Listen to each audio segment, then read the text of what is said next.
I connected with you from the second I seen your first audition. Yeah. And I was watching that year, 2012. I'm James Arthur. James Arthur. You have a voice that has pain in it. I said forgive us for what we have done.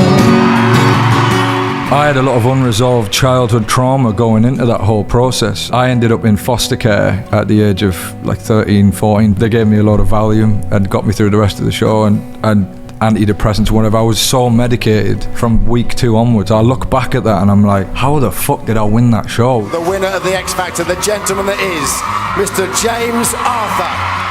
I did everything I could once I got there to fuck it off, basically. I don't like this, the pressure, the anxiety. I was having panic attacks 8 times a day, calling ambulances, like, fucking felt like I was, everything about my being, I was just uncomfortable in my skin. Talking of X Factor, James Arthur, 2.5 million copies, that first single. Best-selling X Factor single ever. I remember my manager coming in and being like, so the label aren't going to take up the next option with you. They're not going to do the next album with you. I was like, what do you mean? They don't want to be associated with you because of your behaviour and stuff like that. I remember my heart sinking. Part of me was like, fuck, this really is over now. And then the other part of me was like, well, you wanted this. Like, you did everything you could to make sure that you pushed all this. I pushed everyone away. I pushed all my family away, my friends. I just was acting so crazy. That began 2.5 years of just severe depression. I was like 200-300 grand in debt, and everything was resting on whether or not I could write this album. And I wrote Say You Won't Let Go. Say you won't let go. It went to #1 in the charts. I got a call from Psycho asking me to come back to them. They wanted to re-sign me. They wanted me to come back on X Factor and perform. All of that shit happened on the same day, and I was just like, what the fuck? It was like a dream. That fucking little 3.5 minute song that I sat down and wrote brought me back from the dead, like.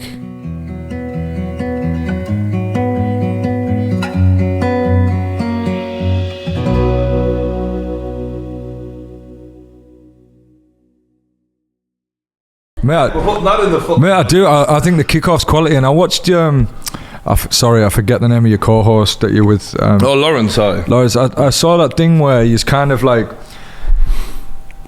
I think you were saying you were struggling for funding for a little bit on it, and then the Twitch thing happened, and like you were a bit emotional about it, and I thought that was cool. I love it. It's nice seeing a bunch of lads just sitting around talking about football, and the production value of your podcast is well, that's probably why better than everyone else's. You know what I mean? That's why I was struggling. I mean, it's definitely better.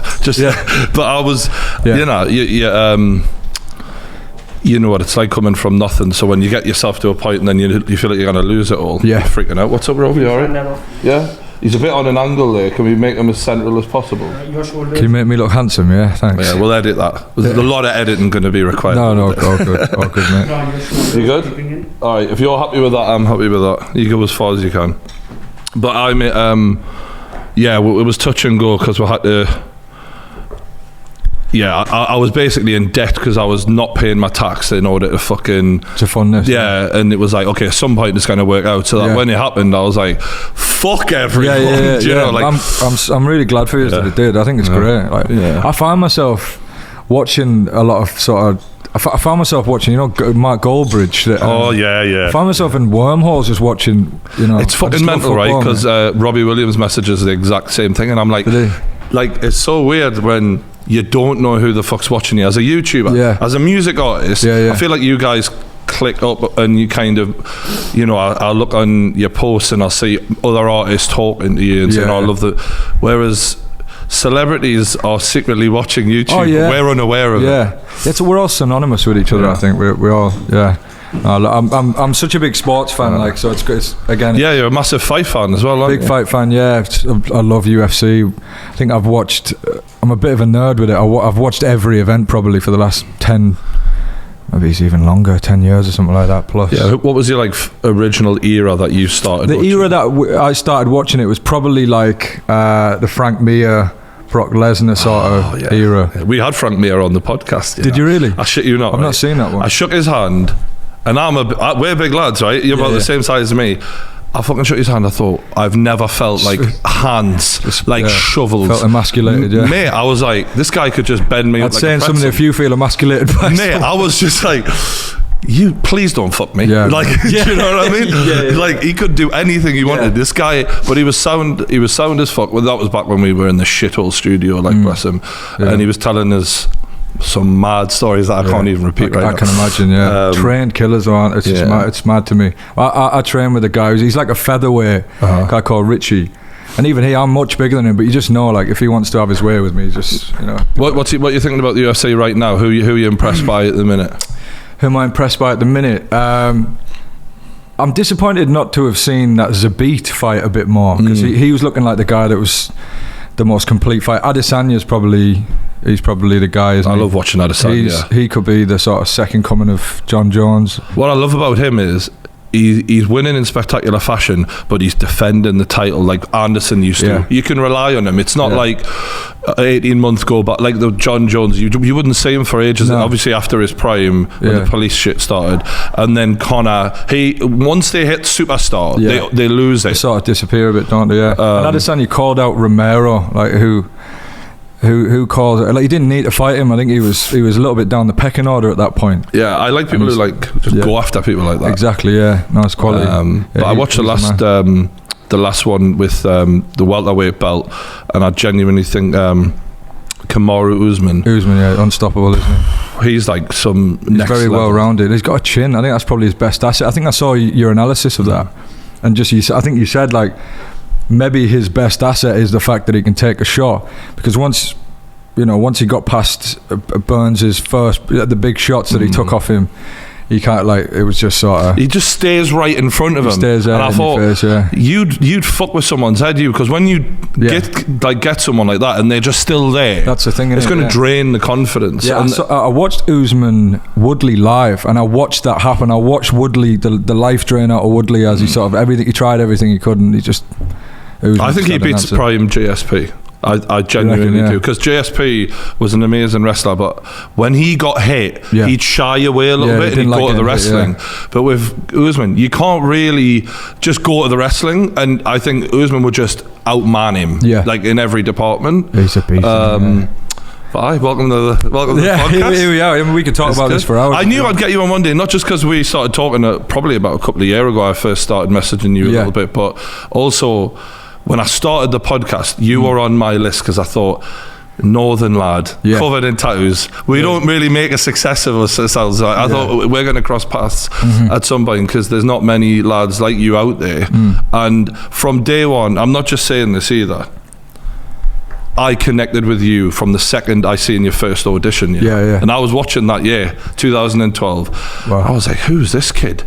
And, from the north, and I think your audition was in Newcastle, was it? Newcastle, yeah. You have a voice that has pain in it. And I was like, because as someone who, a bit of a troubled soul type feel, like, when someone can put that into music, as a we don't really have man singers. Right. You sing like a man sings. Right. Do you know Elvis sang like a man sings? Yeah, like you mean like that working class, like northern soul. Yeah, sort of bit of grit in it. Like it's because no offense, but I'm not listening to Justin Bieber. I'm pretty sure he's not watching, so it's fine. But if you are, fuck yourself. No, I'm joking. I'm joking. You can come on. But please come on. You speak. You can sing to women, but as a man, it's a type of even when you do a love song, I can be like, I can feel where you're coming from, and I haven't actually set this podcast up well at all. We're supposed to say thanks to Jim Shock, by the way. Shout out to the sponsors. Thanks, and also Lawrence, who would normally be here, is working on something else. That's why he's not here. He hates me. It's fine. He's actually he's a fan. No, but he's working on some excellent video that the people are going to love. But cool. Yeah, I've always liked you, mate, and it's great to finally get you on, because it kind of funny how this came about, because you were going to come on, we never got round to it, and then you obviously had some time off and you were doing your thing. And one of the things that you messaged me after originally was when you had beef with YouTubers, and you were like, bro, what the fuck is this all about? And I'm like, I got to give you some tutorials on how to handle this in future. That was about a year ago now. That's right. It was the Sidemen that you sort of went back and forth with, and then you sort of were like, okay, I'm done with this. What sparked all of that off in your head? I was wondering whether we were going to talk about this. I think it's good to get out of the way, because you've had this is my audience, and that's kind of what they. And after talking to you one-on-one, I'm like, that is not you. No, full respect. I was saying this on the journey over. I was like, I wonder whether he wants to talk about this, because for sure, this is your world, this is your domain, and the people, they kind of. Be honest, I think a lot of them think you're a bit of a dick for the way that went down. Absolutely, I can see why. I don't think I've ever come across well on social media. I think that's just. I think it's hard, to be honest. I haven't nailed that side of things. Like, as long as I'm putting out music that's of a high quality and and things in that world. Then I think people resonate with that, and that's what they want from me, and that's all good. And it's one reason why I've done this, because and this is the first time I've done something like this, to be fair, a long form interview, which is where I think people will get to know me better. Twitter's hard though, isn't it? Because you're trying 140 characters. This ain't like, and I don't even tweet like that. Do you know why? Because people can like choose their own tone of voice for your words. I'd stop putting opinions out. Well, watch my videos, because they're so manipulatable. But how I remember it, because I did a bit of research last night looking back at it. I was thinking, what fucking happened there? And one of the lads tweeted out, my mate's got a song with Rick Ross. And you responded. And looking back at it, I'm like, why do you care? And you were like, only because he paid money for it or whatever. And I'm like, you're James Arthur though. Okay, so this is the thing. And do you know what? Let me preface this by saying, I watched one of these guys. I don't know if he's actually part of the Sidemen. And by the way, I don't pay much mind to this that much these days. In actual fact, in hindsight, looking back on that whole thing, I have nothing but respect for these people, that do YouTube. Like, those like Sidemen are somewhat pioneered a sort of space within YouTube, and I get it. I don't get all of it. Some of it's not going to be my thing, and but fair play to them all. But one of the lads, I think he's called Cal Farisi or something like that. I think he was on another podcast, almost kind of celebrating the idea that some of the personal things that they'd said during that whole spat had like got me off of social media. Like, he was kind of like, we officially got him off social media, which I thought was a little bit in poor taste. And like, I think some of the things they said appealed to the nature of the kind of like sort of hate culture and like trolling culture on Twitter especially. I don't want to start up some kind of row with these guys again. I want to unpack this, but let's unpack it. In a healthy way rather than going about it the wrong way. So if I can try and guide you across how I seen it anyway. When you went at them first, looking at it as a guy who kind of knows you but doesn't know you well, and I know them fairly well. I spent a good amount of time with them. I felt like the minute you opened that door, I thought, because they never. I think at a point after that, you were kind of responding. They are just going to banter you no matter what happens, and I don't know if hate culture is the right word, but I think their form of humour is to just take nothing you say seriously, and use you for laughs. And that's my humour as well. To be fair, that's how it started out. I mean, you could say that what I said was banter. Like, I basically. And the one thing that Cal Farisi did say that was correct on the podcast he was doing was like, a lot of these artists, they're sitting around in hotel rooms all day when they're on tour, and he's probably late and he's winding people up on Twitter, and then there's an element of truth to that. We all do. We sit around like, I'm in Germany in a hotel room at this point, 3 o'clock in the morning, probably bored shitless, probably maybe half pissed, whatever. I don't know. I can't really remember where I was, but. I've had a habit of doing that over the years, like, having a bit of crack online and it not coming across right. So I'm in the music industry, so I know what it costs for a Rick Ross or a Ty Dolla $ign or someone like that, because I'm in the business. This is my field, and the crack I was having was like, this kid's like bragging about his mate having a Rick Ross, and I thought it was funny to say, but it'd cost you $50,000 like to have him on the track, which to me was just a bit of crack really.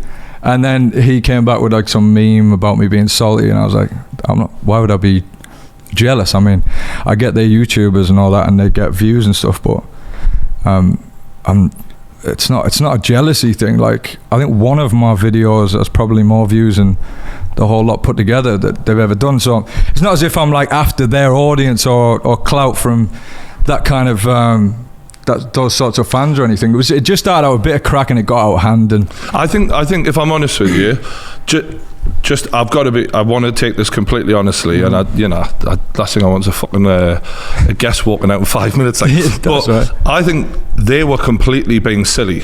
Yeah. And I think at some point you went, and maybe this is 4 a.m, you've had a few extra drinks, and you're like, I'll slap the head off you. Well, that's because like, I mean, you know where I come from, where you come from. Like, when you start talking about people's dead relatives and like, you know, and when you start calling people crackheads, and I get like that's inflammatory. Was that what they said, or was that the fans? One of them said like shaggy dead nana or something. This is one of the sidemen. I think his name's Harry or something. So at that point, mate, I get that's his crack and he's a young lad. And, you know, I have silly crack with my mates in person that's maybe across the line, but when you do that in person, I know fine well that kid's not going to say that to me in person. If he sees me, he's probably going to be quite nice to me. They are nice lads, for the record. I'm sure they are. I think but once you start talking about my dead relatives, or you start like saying things that kids can run with, and I've never done crack in my life, by the way, so to call me a crackhead, like I don't want people walking around saying that shit. So I'm like, so I DM'd them. It wasn't as if it was just this. I was like, hang on, we're now getting into fight talk here. You're like, this is a territory where if you say that to my face, we're fighting. Do you know what I mean? So I was wound up. They did get me wound up. And they're very good at that. And that's fine. So am I. But like, you call that good banter and good crack. To me, it got to the point where it wasn't. It was just like, there was nothing really funny about it. It was making those kids think it's all right to say those things to people. To me, that was the line it was crossing. And it's kind of an intro for you into the new way this online culture is going, mate. Because I've had to, you know, early on, I was a bit like what you're saying. Like, anyone says this, I'm a fucking knock them out. That's just my culture. Because you come from a working class northern place just like me, but to the new generation, it's just a laugh. And the minute you take anything seriously, and I know you've lost. I know this. Like, I've been around the game long enough. I know, and I've been embroiled in many Twitter spat. Like, you know, and I've learnt my lesson from those kinds of things. But with them, I just like I think it just got out of hand, and like I said, I think some of the things they said appealed to the nature of people that think it's okay to say certain things, and at that point in time, I just felt like I wanted to stand up to it a little bit, and I went about it the wrong way. I got too angry about it, and that's why I stepped away. And because someone told me to shag my dead nana, so I was like, this is weird that people are liking this. Like, like you said, I had to sort of step back and think, I need to navigate this in a different way, because it's not. That's what I found interesting, is when you put the tweet out going, I'm handing this over to the management, I thought, that's not the first time you've said that as well. Yeah.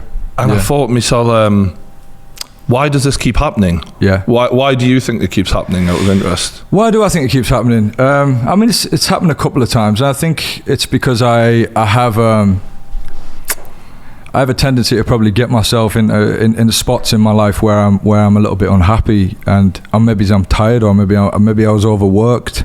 That's interesting you'd say unhappy though, because a lot of people, when they're feeling a certain thing about their life or themselves or whatever, and then something pisses them off, and then they say something, it is quite normal for that to come out in the way.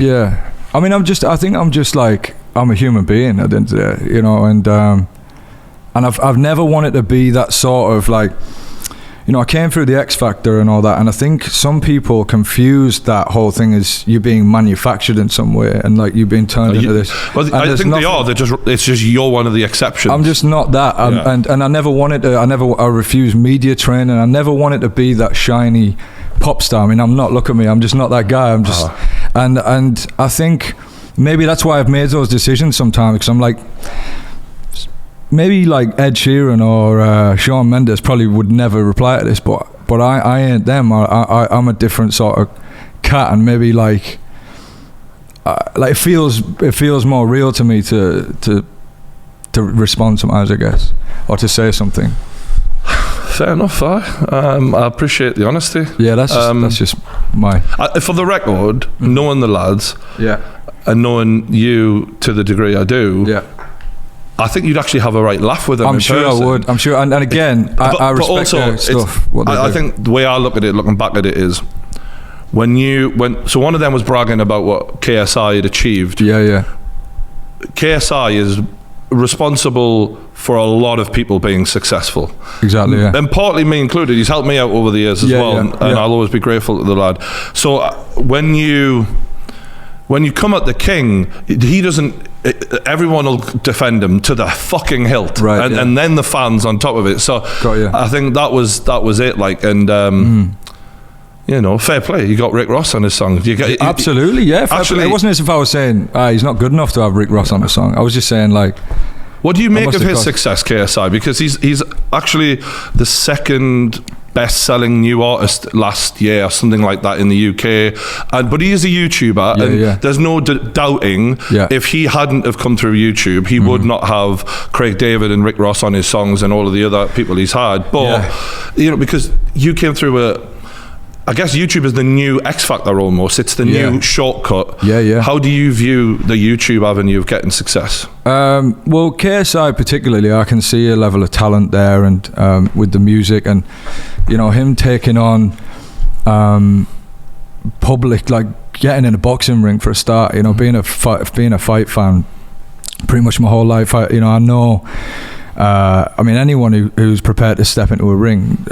At all, let alone in front of millions of people. And Logan's a big lad as well. I've met him. He looks like a big lad. He's about your height. He's about full respect. I mean, and like, you don't have hit songs just based on the fact that you're popular. He's obviously got some talent there. So yeah, I get it with KSI. I didn't know a lot about him until this little thing. And again, since that whole thing, naturally I sort of did my research and looked into it and understood the whole thing. I watched interviews that you've done with him and stuff, and like, I get it with KSI. Not so much with some of the other cats, but like him, I get it. Do you know what, before we get into this, can I get a bit of water? Oh, of course. I realise my mouth is as dry. That shit happens. Yeah. That was sorry. It's a bit heavy getting into all that YouTube stuff. I'm glad we did it. I think you've cleared it nicely. Yeah. You know what I mean? I hope. I just didn't want. I don't want to like open up that whole thing again, because it's like a positive place in my life right now, and I appreciate you don't want a wave of shit like that, because I've had it myself. Look, I mean, I've within the first 2 years I got cancelled like no one's business. I had the One Direction fans at me. You took the Sidemen fans on in One Direction. Like the Sidemen fans, like, respect to them, but like compared to the 1D fans, they're like some global shit. Like, you know, that's some like, they really cancelled me for saying some. I said some irresponsible. I've said a lot of irresponsible things. And what about the One Direction thing then? Because you mentioned that, and you know, you really know how to pick their fans to pick. I mean, in my head, looking back at it, I remember thinking, if I'm your record label, I'm thinking, what the, like, this is the fan group that we're hoping will be your fans as well. And you're basically going, nah, don't buy my record. And some of those lads even encouraged the fans to vote for me when I was on the show. So it was like, do you know what it was, mate? I was just pressing the self-destruct button. Like you wouldn't believe. I think I had a lot of unresolved. We started talking about mental health, and this is maybe the perfect segue, because like I had a lot of unresolved childhood trauma going into that whole process. I really came from obscurity, I had nothing. I lived in a little bedsit, probably the size of that bathroom you've got through there, and you know, lived in a building full of drug dealers and ex-convicts, and you know, and then maybe that's where I'm all right. Maybe that's where that little bit of defensiveness and that little bit of like chip on my shoulder comes from. And when people come at me, like, it's my natural reaction to be like, you know, I think that's my cousin. Mate, I fucking get it, honestly. And yeah, you'll get it. And so like, where do you feel like that knowing something you were struggling with your mind? Can you remember when that began even? Yeah, I mean, it came from being young, and I think, you know, the typical parents getting divorced, and I ended up in foster care at the age of like 13, 14, like sort of formative years in my life, I ended up being in foster care and hiding all of that from my school friends. So I was going to school every day, and like then I was getting on a bus, like waiting at the bus stop on the other side of the road to go somewhere, and I didn't want to tell anyone about it. And that was a few years of my life where I just felt like kind of rejected by my family, my parents. And I think once you have that, you sort of like, it's a hard one to shake. I think you end up with trust issues and things like that. And well, 100%, because the people you're supposed to trust the most in this world are your parents. They brought you into the world, so to feel not wanted as much is hard, isn't it? And look, they're forgiven for all that. My mum's a young mum, 4 kids, went through 2 divorces, a lot of stuff. I don't blame her for all that, and I wasn't an easy kid. But I think, in answer to your question, when I went into this X Factor process, and all of a sudden I'm one of the most talked about people in Britain, I'm like, I won the X Factor and I got the record deal, and my job is to be a musician, which is that was my dream as a kid. And what I always thought would make me happy and fulfill me when I got there, it's like what Tyson Fury says, it's like when I won the world title, I'm like, what now? Oh, fuck. So, like, you know what I mean? So it was kind of like, I did everything I could once I got there to fuck it off, basically. It was like, what can I do to get rid of like this? I don't like this. The pressure, the anxiety. I was having panic attacks 8 times a day, calling ambulances. Like, fucking felt like I was, everything about my being, I was just uncomfortable in my skin. When you started the X Factor journey and you go on that stage, just to, take it back to that point. Yeah. You can see when you get on that stage, and I watched it over. Yeah. Not a lot of confidence and a lot of There's issues there, and you also did not look healthy, bro. Right, honestly, you don't have to tell me. You know what I mean? Like and you could see there's been you openly admit there was a rift between your mum and your dad, and they'd come together for that day. And I think a lot of people actually loved that bit of the story, to be fair, because there's a lot of people out there who have parents who separate and don't speak and all of that. But we'll get into the X Factor journey in a bit. But did anyone at any point talk to you about your mental health on that show, and are you coping okay, and are you ready for this, and try and help you along, because it's a fucking mental because like my journey, for example, to being well known was a lot slower and a lot more of a slow grind, whereas, as you say, you took off like a fucking rocket from being James in a bed sit with drug dealers to all of a sudden Britain's most talked about singer. Was there any point in that where they tried to sort of, is this kid all right? Is he ready for this? Are we looking after him? Yeah, I mean, you know what? The support on the show was great, I've got to be honest. We had like welfare people around, and I don't really think there's if you're someone like I was that went into a process like that with all of the demons that I had, I don't think there's anything really. I mean, I'm good at kidding on. I'm all right as well. You know what I mean? Like, I know what you mean. I can pretend I'm cool. Fine's a good word, isn't it? I'm fine. Yeah, exactly. We like. I'm fucking terrible. I fucking hate myself. I want to die. But I'm fine. I hate it. But like, it's like I like when you talk about being the sort of that archetypal bloke, and like that sort of. We come from a culture that's quite the guys. There's a lot of machismo, if you like, and it's seen as a weakness to talk about your feelings and emotions and to make yourself vulnerable. And I think probably had that, and that maybe got me through, and maybe made people around me think I was okay. And it wasn't until there wasn't any support when I'd won the show and I was in a flat in London, kind of by myself, just sort of trying to process the whole thing I'd been through, and there wasn't a welfare lady there, and there wasn't a doctor there. It wasn't until that point that it was really a problem, I think. I mean, they got me through the show. To be honest, like when I had week 2, I had this big panic attack, my first ever like sort of severe physical panic attack I'd had, and they gave me a lot of Valium and got me through the rest of the show, and antidepressants, whatever. I was so medicated from week 2 onwards. I look back at that and I'm like, how the fuck did I win that show? I was probably at like 30%. I was just like a zombie. Elvis was great though, wasn't he? So, you know, to be fair, like he's Elvis, the canary down the mine. If he lasted as long as he did. I kind of missed them days a little bit. But, you actually looked like you gained a lot of weight as the show went on. Do you think the medication 100% had a because you look at you on obviously audition, mate, you look like you gained like 3 stone. Mate, I must have. Like, I was gaunt, wasn't I? I was like emaciated when I went on the show.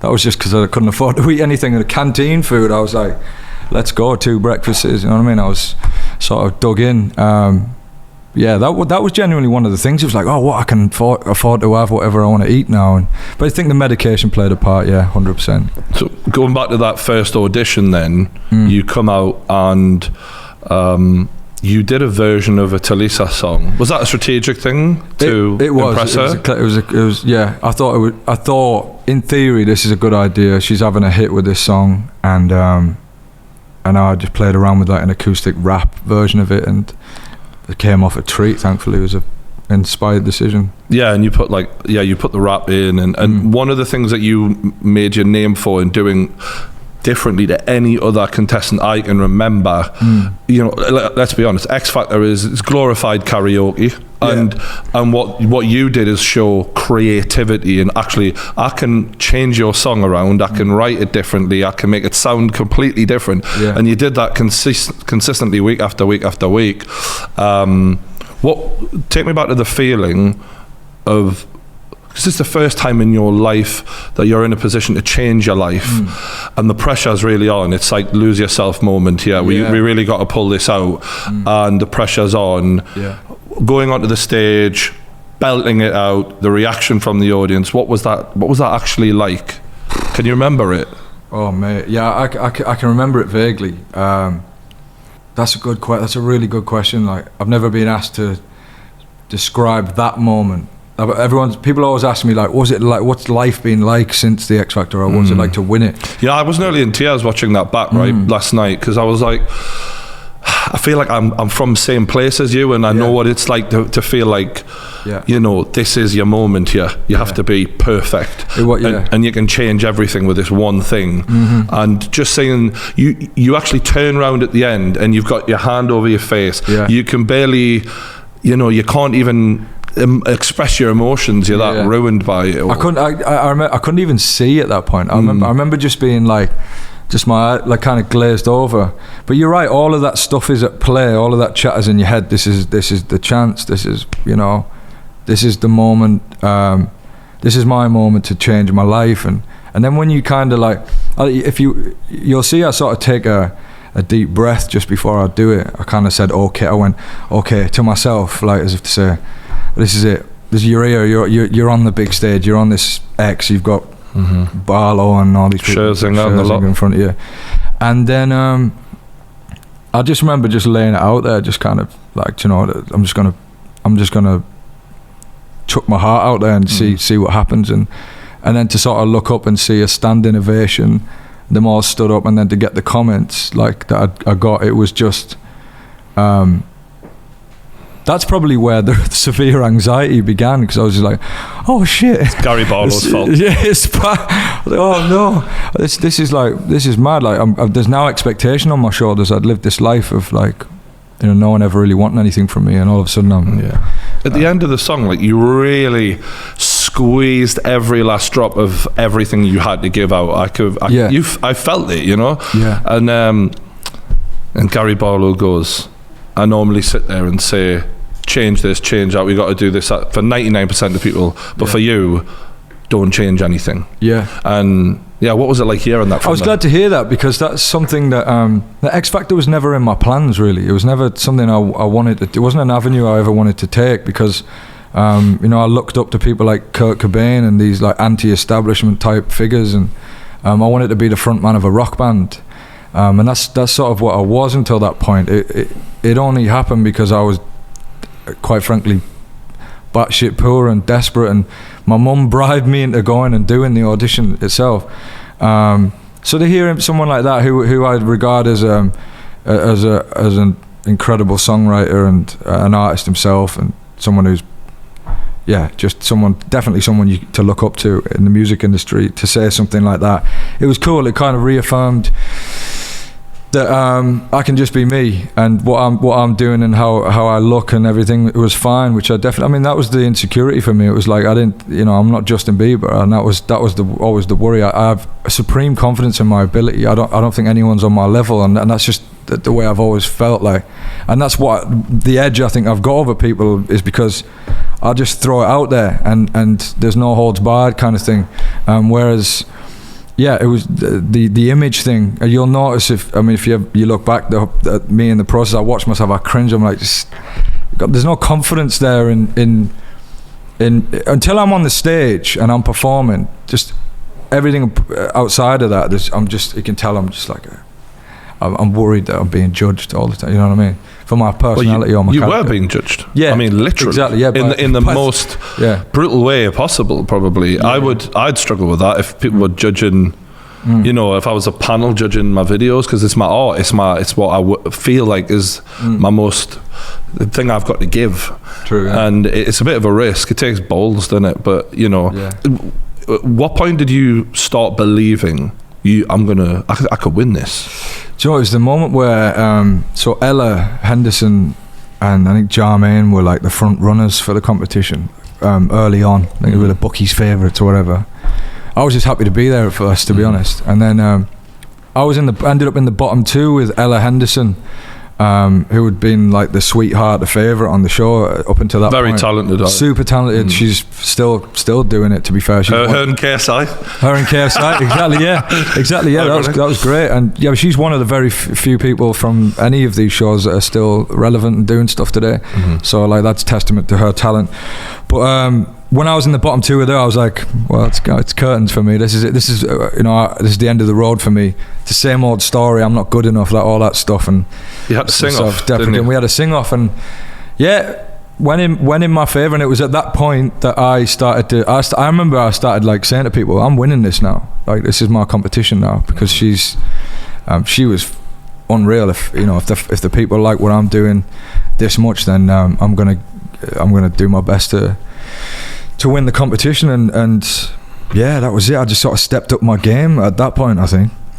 What was your your favourite song that you sang, just out of interest? Because I had a few that I enjoyed. Yeah, I like the Adele one that you flipped. Yeah. Hometown Glory. That was sick. And I also, the one I thought you were really creative on was Sexy and I Know. That's the one. Yeah, I was like, that's Elvis. That he's done like a modern day Elvis thing using.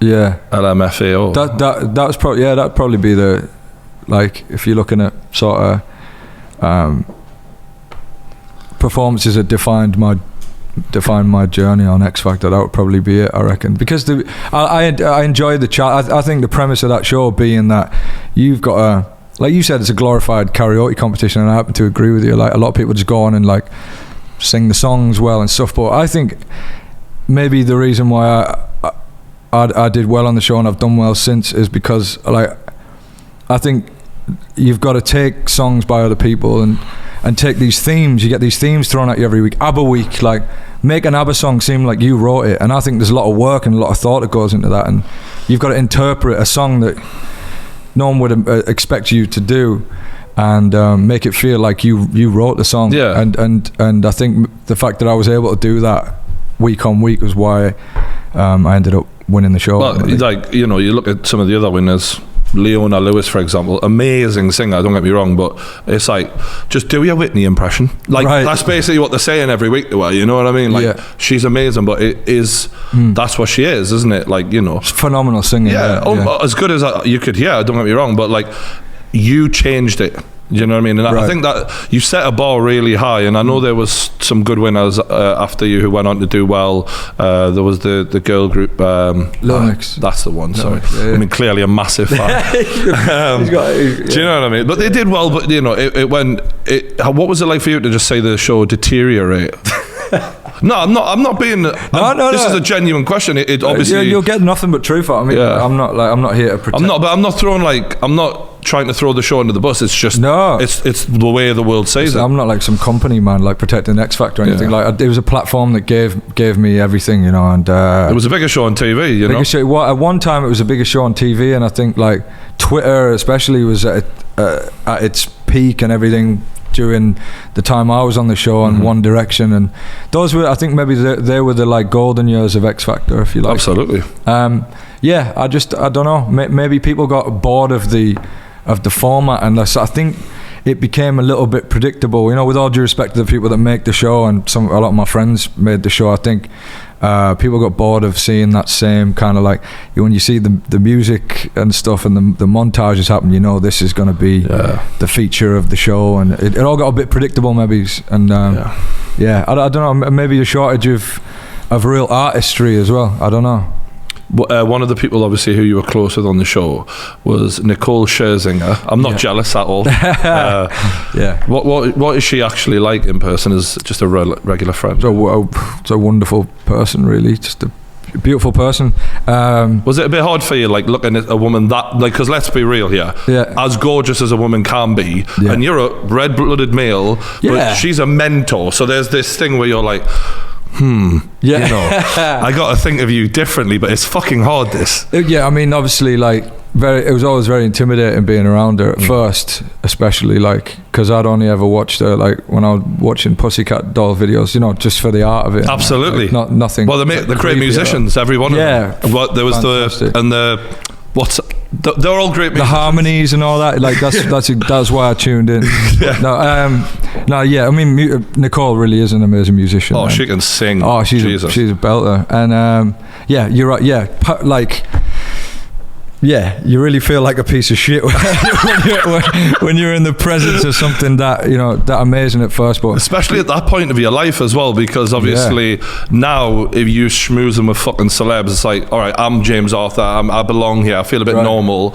But back then, oh my god, it was even more like, what the hell is going on? Wild. And like, you know, you'd have Nicole was just one of many people that were just through the door. 1 minute Robbie Williams was walking through the door, Gwen Stefani, Nile Rodgers, like, just these fucking superstars that I'd only ever seen on telly were just kicking about. And I mean, with Nicole, it eventually got really natural because she's a very down-to-earth person, and got me fully. She got that I was a bit of a tormented kid and all that, and she kind of appealed to that nature and stuff, and we're still really close mates today. So but mate, it's fucking, like, that whole experience, like, when, you know, we're talking about it now and like I'm trying to recollect the whole thing, it was just, you know, it's a cliche, but it was a whirlwind, really. Well, it was a short period of time, but it was one that changed your entire life immediately.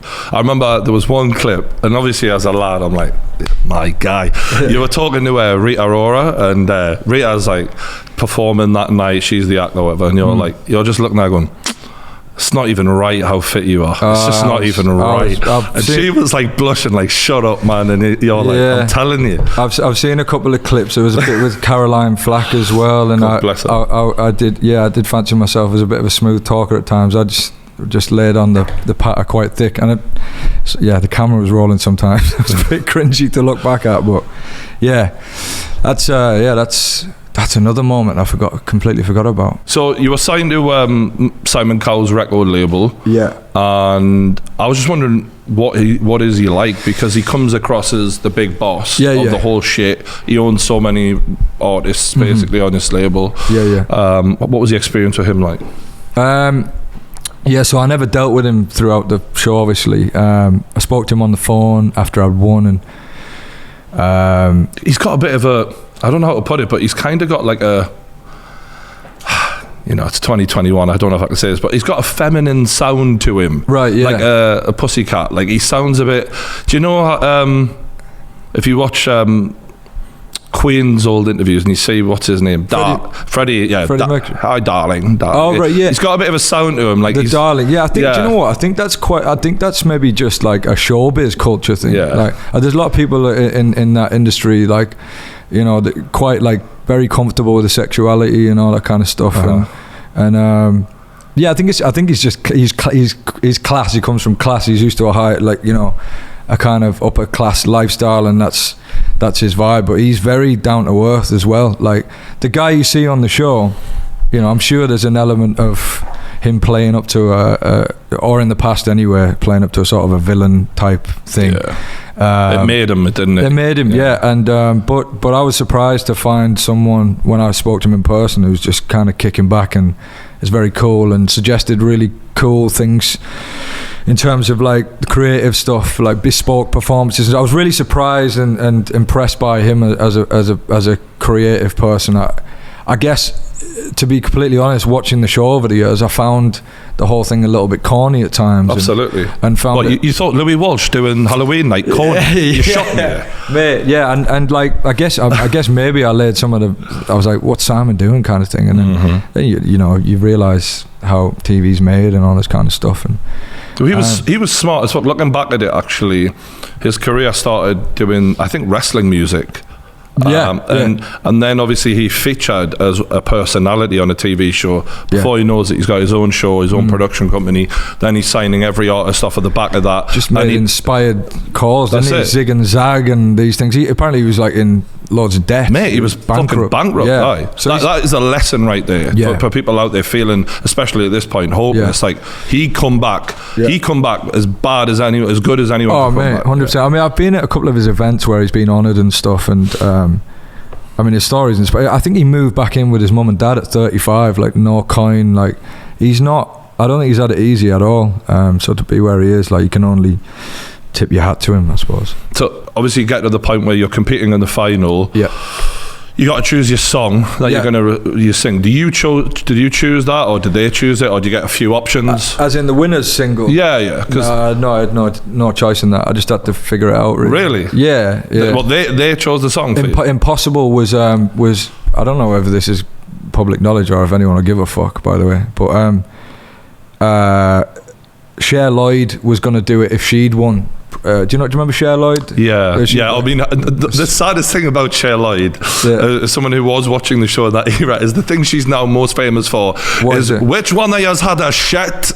I don't know about it. Yeah. Do you know? So there's a you know what I'm on about, where there's two girls going, I'm going to perform Cher Lloyd, and the two little Scottish girls, and they're in the middle of doing their little rap, and the mother bursts through the door, and she goes, which one is had a shit?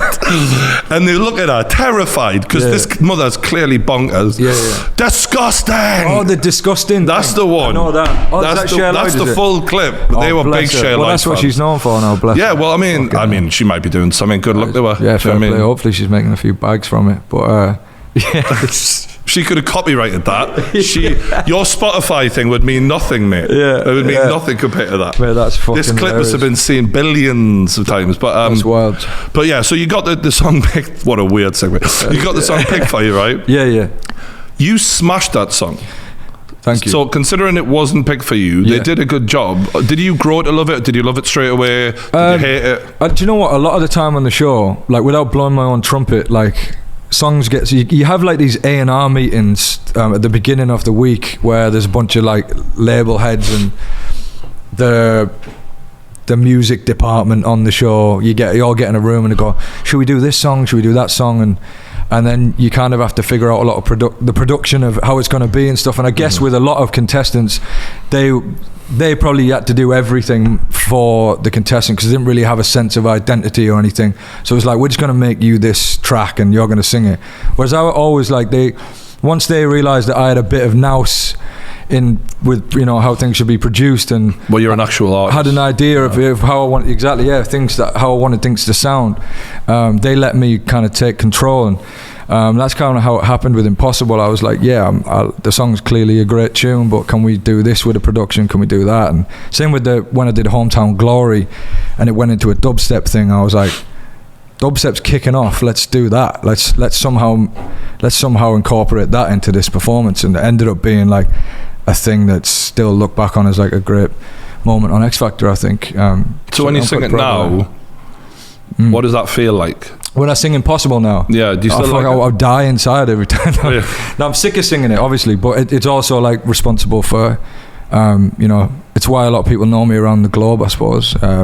So I'm very grateful to the song. We've totally switched it up now. If you come see one of my shows, it's like a rock thing now. So you've made it more fun for yourself. Yeah, I have to keep reinventing the song, otherwise it's just soul destroying. The same with Say You Want. Soul destroying. Yeah, honestly, I love the fact that your fans are like, no, they know this. I'm so honest with them. I'm like, it's like fucking Guantanamo Bay shit. Like I'm like, seriously. So Okay, so that comes out number 1. Yeah. I think it was like the biggest selling X Factor winner single ever to that point, something like that. And you talked about this earlier, you're now the winner. On the one hand, you're a kid who's come from nothing, had very little confidence, but then on the other hand, you're still that kid who's got a chip on the shoulder who won't be denied. There's a bit of a battle going on because the whole world is now telling you, James, you're amazing. And, you know, you're only human, and I've tried to describe this to other people before, is like, sometimes when everyone's telling you fucking class, you kind of do feel, hey, I'm pretty fucking good, mate. Like, so what is the ego doing at this point? Now you're the X Factor winner. Are you in that battle of trying to be down to earth, or are you getting carried away? Where is it at, do you think? That's a really good question, because I think I still grapple with that whole thing. Like, I think I actually credit my, like, Mike Tyson says a really cool thing. I'm sure you've heard him say this, because I'm sure you're a big fan, being a fight fan, but he says something about, like, when people ask him if he's happy, and he's like, what the fuck is happiness? Like, happiness is a fleeting moments. Like, no one's happy 24 hours a day. Without that adversity, there's no progress. Without that self-doubt, you know, without those insecurities, there's no progress. And I think that me having that level of insecurity and that self-deprecating thing where I beat myself up all the time has probably allowed me to get as far as I have, because I haven't really let what people say about me go to my head too much, which is probably surprising to hear, having seen some of the shit I've said online, but that's just smack talk. No, really. I get what you're saying though, but you know what I mean. It's like you're speaking to my fucking soul here, bro. I totally get what you're saying. It's exactly that. It's like, I mean, I do have people telling me I'm amazing all the time. I do, and like, I don't like it.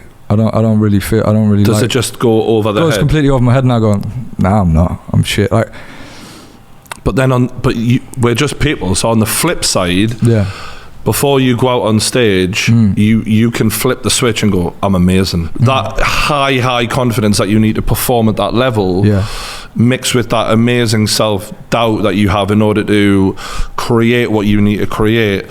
They're two extremes that are generating the output 100%. And it's like watching a fighter in his prime, and that chip on your shoulder, that self-doubt, I want to prove everyone wrong, you know.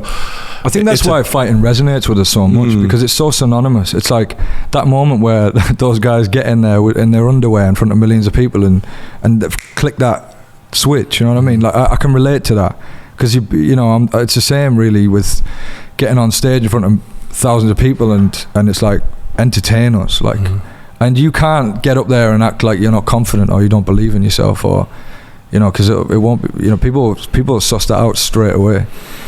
So there's definitely I definitely like tread that line of, you wrestle with it. Yeah, definitely. Because it's funny, because before Conor McGregor fought, I had a conversation with my boxing trainer, and he said McGregor's going to lose because he's not insecure anymore. I thought the same thing. He's too comfortable in his life, and he's too happy with what has come of it. Whereas when you're still that insecure person, as you have managed to hold on to, which is the burning fire of feeling not good enough, and to put that work in, it's a gift and a curse in it, on the one hand, because that's kind of part of the mental health troubles, where you never give yourself enough credit and you're not content. But it is the fire that provides the artistry, isn't it? Do you know what, mate? That's a perfect way to put it. And I think that's why I've kept hitting these roadblocks, because I'm just living this life of trying to strike that balance. It's like, I don't think I'm good enough. I don't think I'm getting enough credit for how much better I am than everyone else at what I do. That doesn't make sense, but it does make sense to me.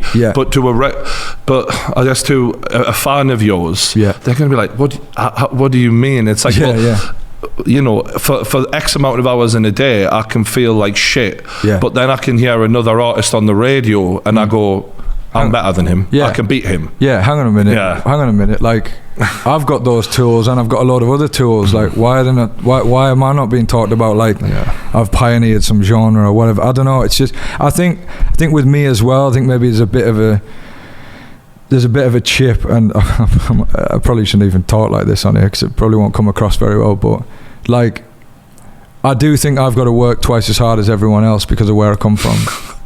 and like me, son. And I feel that. And it's like when you're working class, right? It's an unspoken prejudice, because there are far worse prejudices in the world that are far more important to get to. We got to get to those ones first. Yeah. But I, for example, see Sky Sports and BT Sport picking Mr. Perfect over myself, and I go, wait there, are we going to ignore the fact that I was the one who did the commentator for every single fight, did all the podcasts, got the best out of the lads, I even set the fucking fight up, but no, you're not interested in me because of my tattoos, because of my Geordie accent, because I come from nothing, like, you know what I mean, like and at that point, that's where the chip grows, and it's not about being jealous of other people, it's about knowing what your worth is and feeling like you're not getting recognised. Exactly. It's frustrating. Yeah, it is frustrating. Yeah, and it's like we say, it's walking that line each day and like making those bad days good. You know what I mean? Like going back to that, circling back to that Twitter beef and stuff. That was me on a really bad day. Like probably in the back of my head,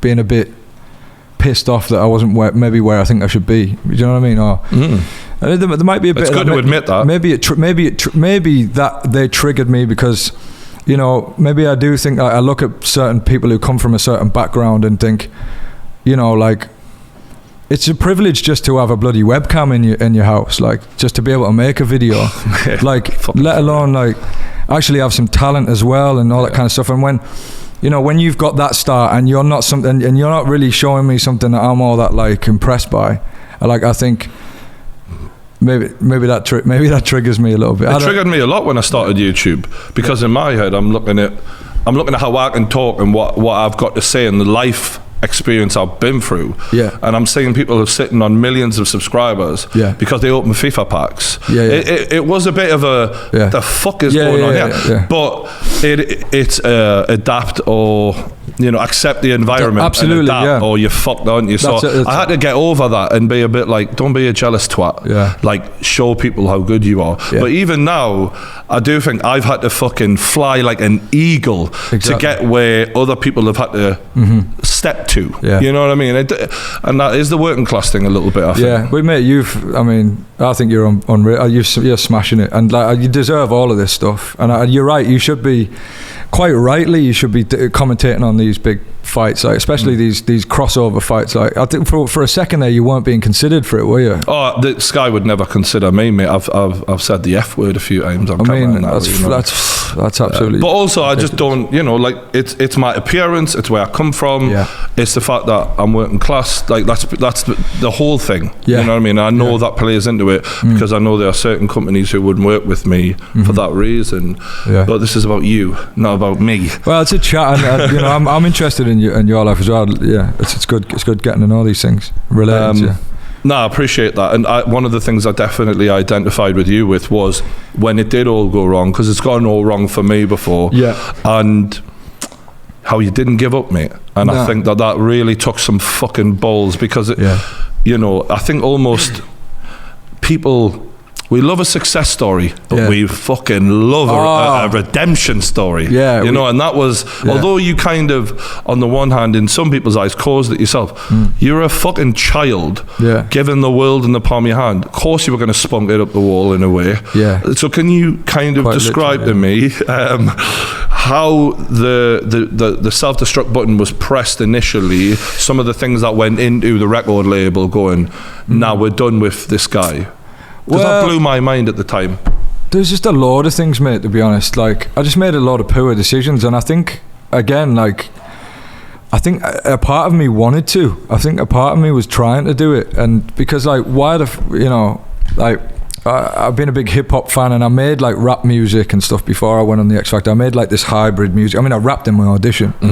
Made, like, this hybrid of sort of, like, blues, rock, rap sort of stuff, and, like, Charlie Sloth had me on Fire in the Booth, which is, very credible. It's respected show for MCs, and it was like, of course, there was backlash, like letting an X Factor winner. Like people are so narrow-minded. They thought, hang on, he can't rap because he come from the X Factor. That's genuinely how some people think. So there's a bit of backlash there, and then some, a lad. an MC that was part of like the kind of underground battle rap scene did a diss track to me, and I thought, well, no other X Factor winner would fucking respond to this. I'm gonna, because I'm fucking real. And I was stoned off my fucking tits, drinking whatever, and I went, just put the mic on, and I just spat like a freestyle on the mic, and just put it out, not a second thought. I just went, there you go, responded to him, and said some irresponsible things in there that ultimately the media sensationalized and took out of context, because I come from the Simon Cowell machine, and really I wasn't the target. I guess he was the target. Well, you're bound to the rules, aren't you? I guess I'm you're like a politician when you win, like when you win something like the X Factor, or you come from a TV. It's like you got to be you're held to a different standard, I suppose, in some ways. I'm not saying that like anyone should go around using the sort of language I was using in that thing, which I didn't even think twice about, or it was not. Well, you're stepping into a different game where in rap music, as I'm a big time rap music fan from being 11 years old. Yeah.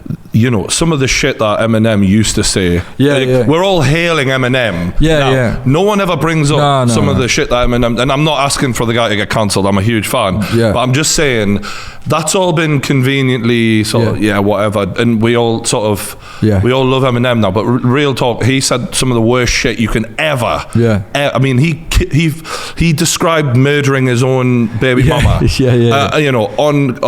Not a problem, mate. Crack on. And the reason why we don't condone it, but we know it's like a lot of artists. Like there's sometimes there's a persona that they're playing. It's like acting, isn't it? It's like just because Eminem did what he did in the music, it doesn't mean that's his real persona. Exactly. Is it? He's performing. Exactly. My whole scheme in this like rap diss that I did back to him was like you love me, don't you, mate? Like you absolutely, you want to shag me and all this kind of stuff, like, because why are you talking about me so much, kind of thing. That was the part I was playing. And then there was a word was used within that I think we can all guess. That was considered homophobic, obviously. And I mean, anyone that knows me knows that it's not even on my radar. I don't have any sort of discrimination against anyone. That was kind of made big thing of, and quite rightly, because like I shouldn't have been using that type of language. But there was just a lot of things around that time that I did that were just ill-advised. And was that the One Direction time as well? I think, what did I say about One Direction? I said something like, if you want to know, I did my research. You did your research? I think it was something along the lines. Someone was saying like, you're fucking shit compared to One Direction, and I went, One Direction sell t-shirts and merchandise. I'm a musician, sort of thing. Right. So that's why they then came back and Louis Tomlinson said something about you. Yeah. And then you said, it was just my same temper again, where I was like, hang on a minute, who are you coming at, sort of thing. Like, so this is a fan starting it, and you've been tricked by the bait a little bit there. Yeah. I mean, all of this, I feel like I was one of the first people to get cancelled, like this cancel culture. I think this was like 2013 or something. I feel like I was in that. You were one of the first big online guys who was a celebrity to go through this weird thing where it was like the, insert celebrity name here is over party. And so much worse has happened since then that people haven't been cancelled over or whatever, and I don't agree with it. I'm not saying I'm not calling for people to get cancelled and stuff, but you mentioned obviously Caroline Flack earlier. We've seen what it can do to people. Like, not everyone's built to withstand everyone in the world telling them their shit. Funny old thing, like, you know what I mean? It's just a tragedy, innit? Absolute tragedy. So it all the shitstorm happened, and how do you find out that you're dropped from the record label? Who contacted you? How did that go down? Oh my God, do you know what? It was a weird day, that actually. I do remember that. I remember my heart sinking. It was a bittersweet thing, actually. I was at a radio station in Brazil or some shit. Like I can't remember where I was, but I remember my manager coming in and being like, so the label aren't going to take up the next option with you. Like, they're not going to do the next album with you. I was like, what do you mean? My numbers are unbelievable. Like, I've just had a #1 album or whatever. I'm like, we just can't. They don't want to be associated with you because of your behaviour and stuff like that. And my heart sunk, because I was like, any X Factor winner that being dropped or like being dropped basically. The odds are massively stacked against you to ever do anything ever again. I mean, even being an X Factor winner, the odds are stacked. I mean, against exactly that. They're all none of them really. Not a lot of them go on to be massive successes. Yeah. So then to be dropped. Yeah, precisely. And I was like, part of me was like, fuck, this really is over now. This really is over. And then the other part of me is like, well, you wanted this, like, you know what I mean? You did everything you could to make sure that you pushed all this. I pushed everyone away. I pushed all my family away, my friends. I was acting so crazy. But yeah, that was it. That began a journey that began 2.5 years of just severe depression. That really. So in that moment, this is a real low point for you. Yeah, the lowest. Yeah, probably. Who was there for you? Who was there for me? My girlfriend was there for me. She's massively supportive. Helped me through a lot of panic attacks, a lot of dark times. I mean, mate, I was genuinely like, I had a couple of paramedics on my WhatsApp thing, like, because I was ringing the ambulances that regularly, like, convinced I was having a heart attack. I mean, anyone who knows what it's like to live with anxiety attacks feels like you're dying and feels like you're having a heart attack. Were you on medication for this? Yeah, I was on medication at that time. I'm no longer on medication. I'm completely.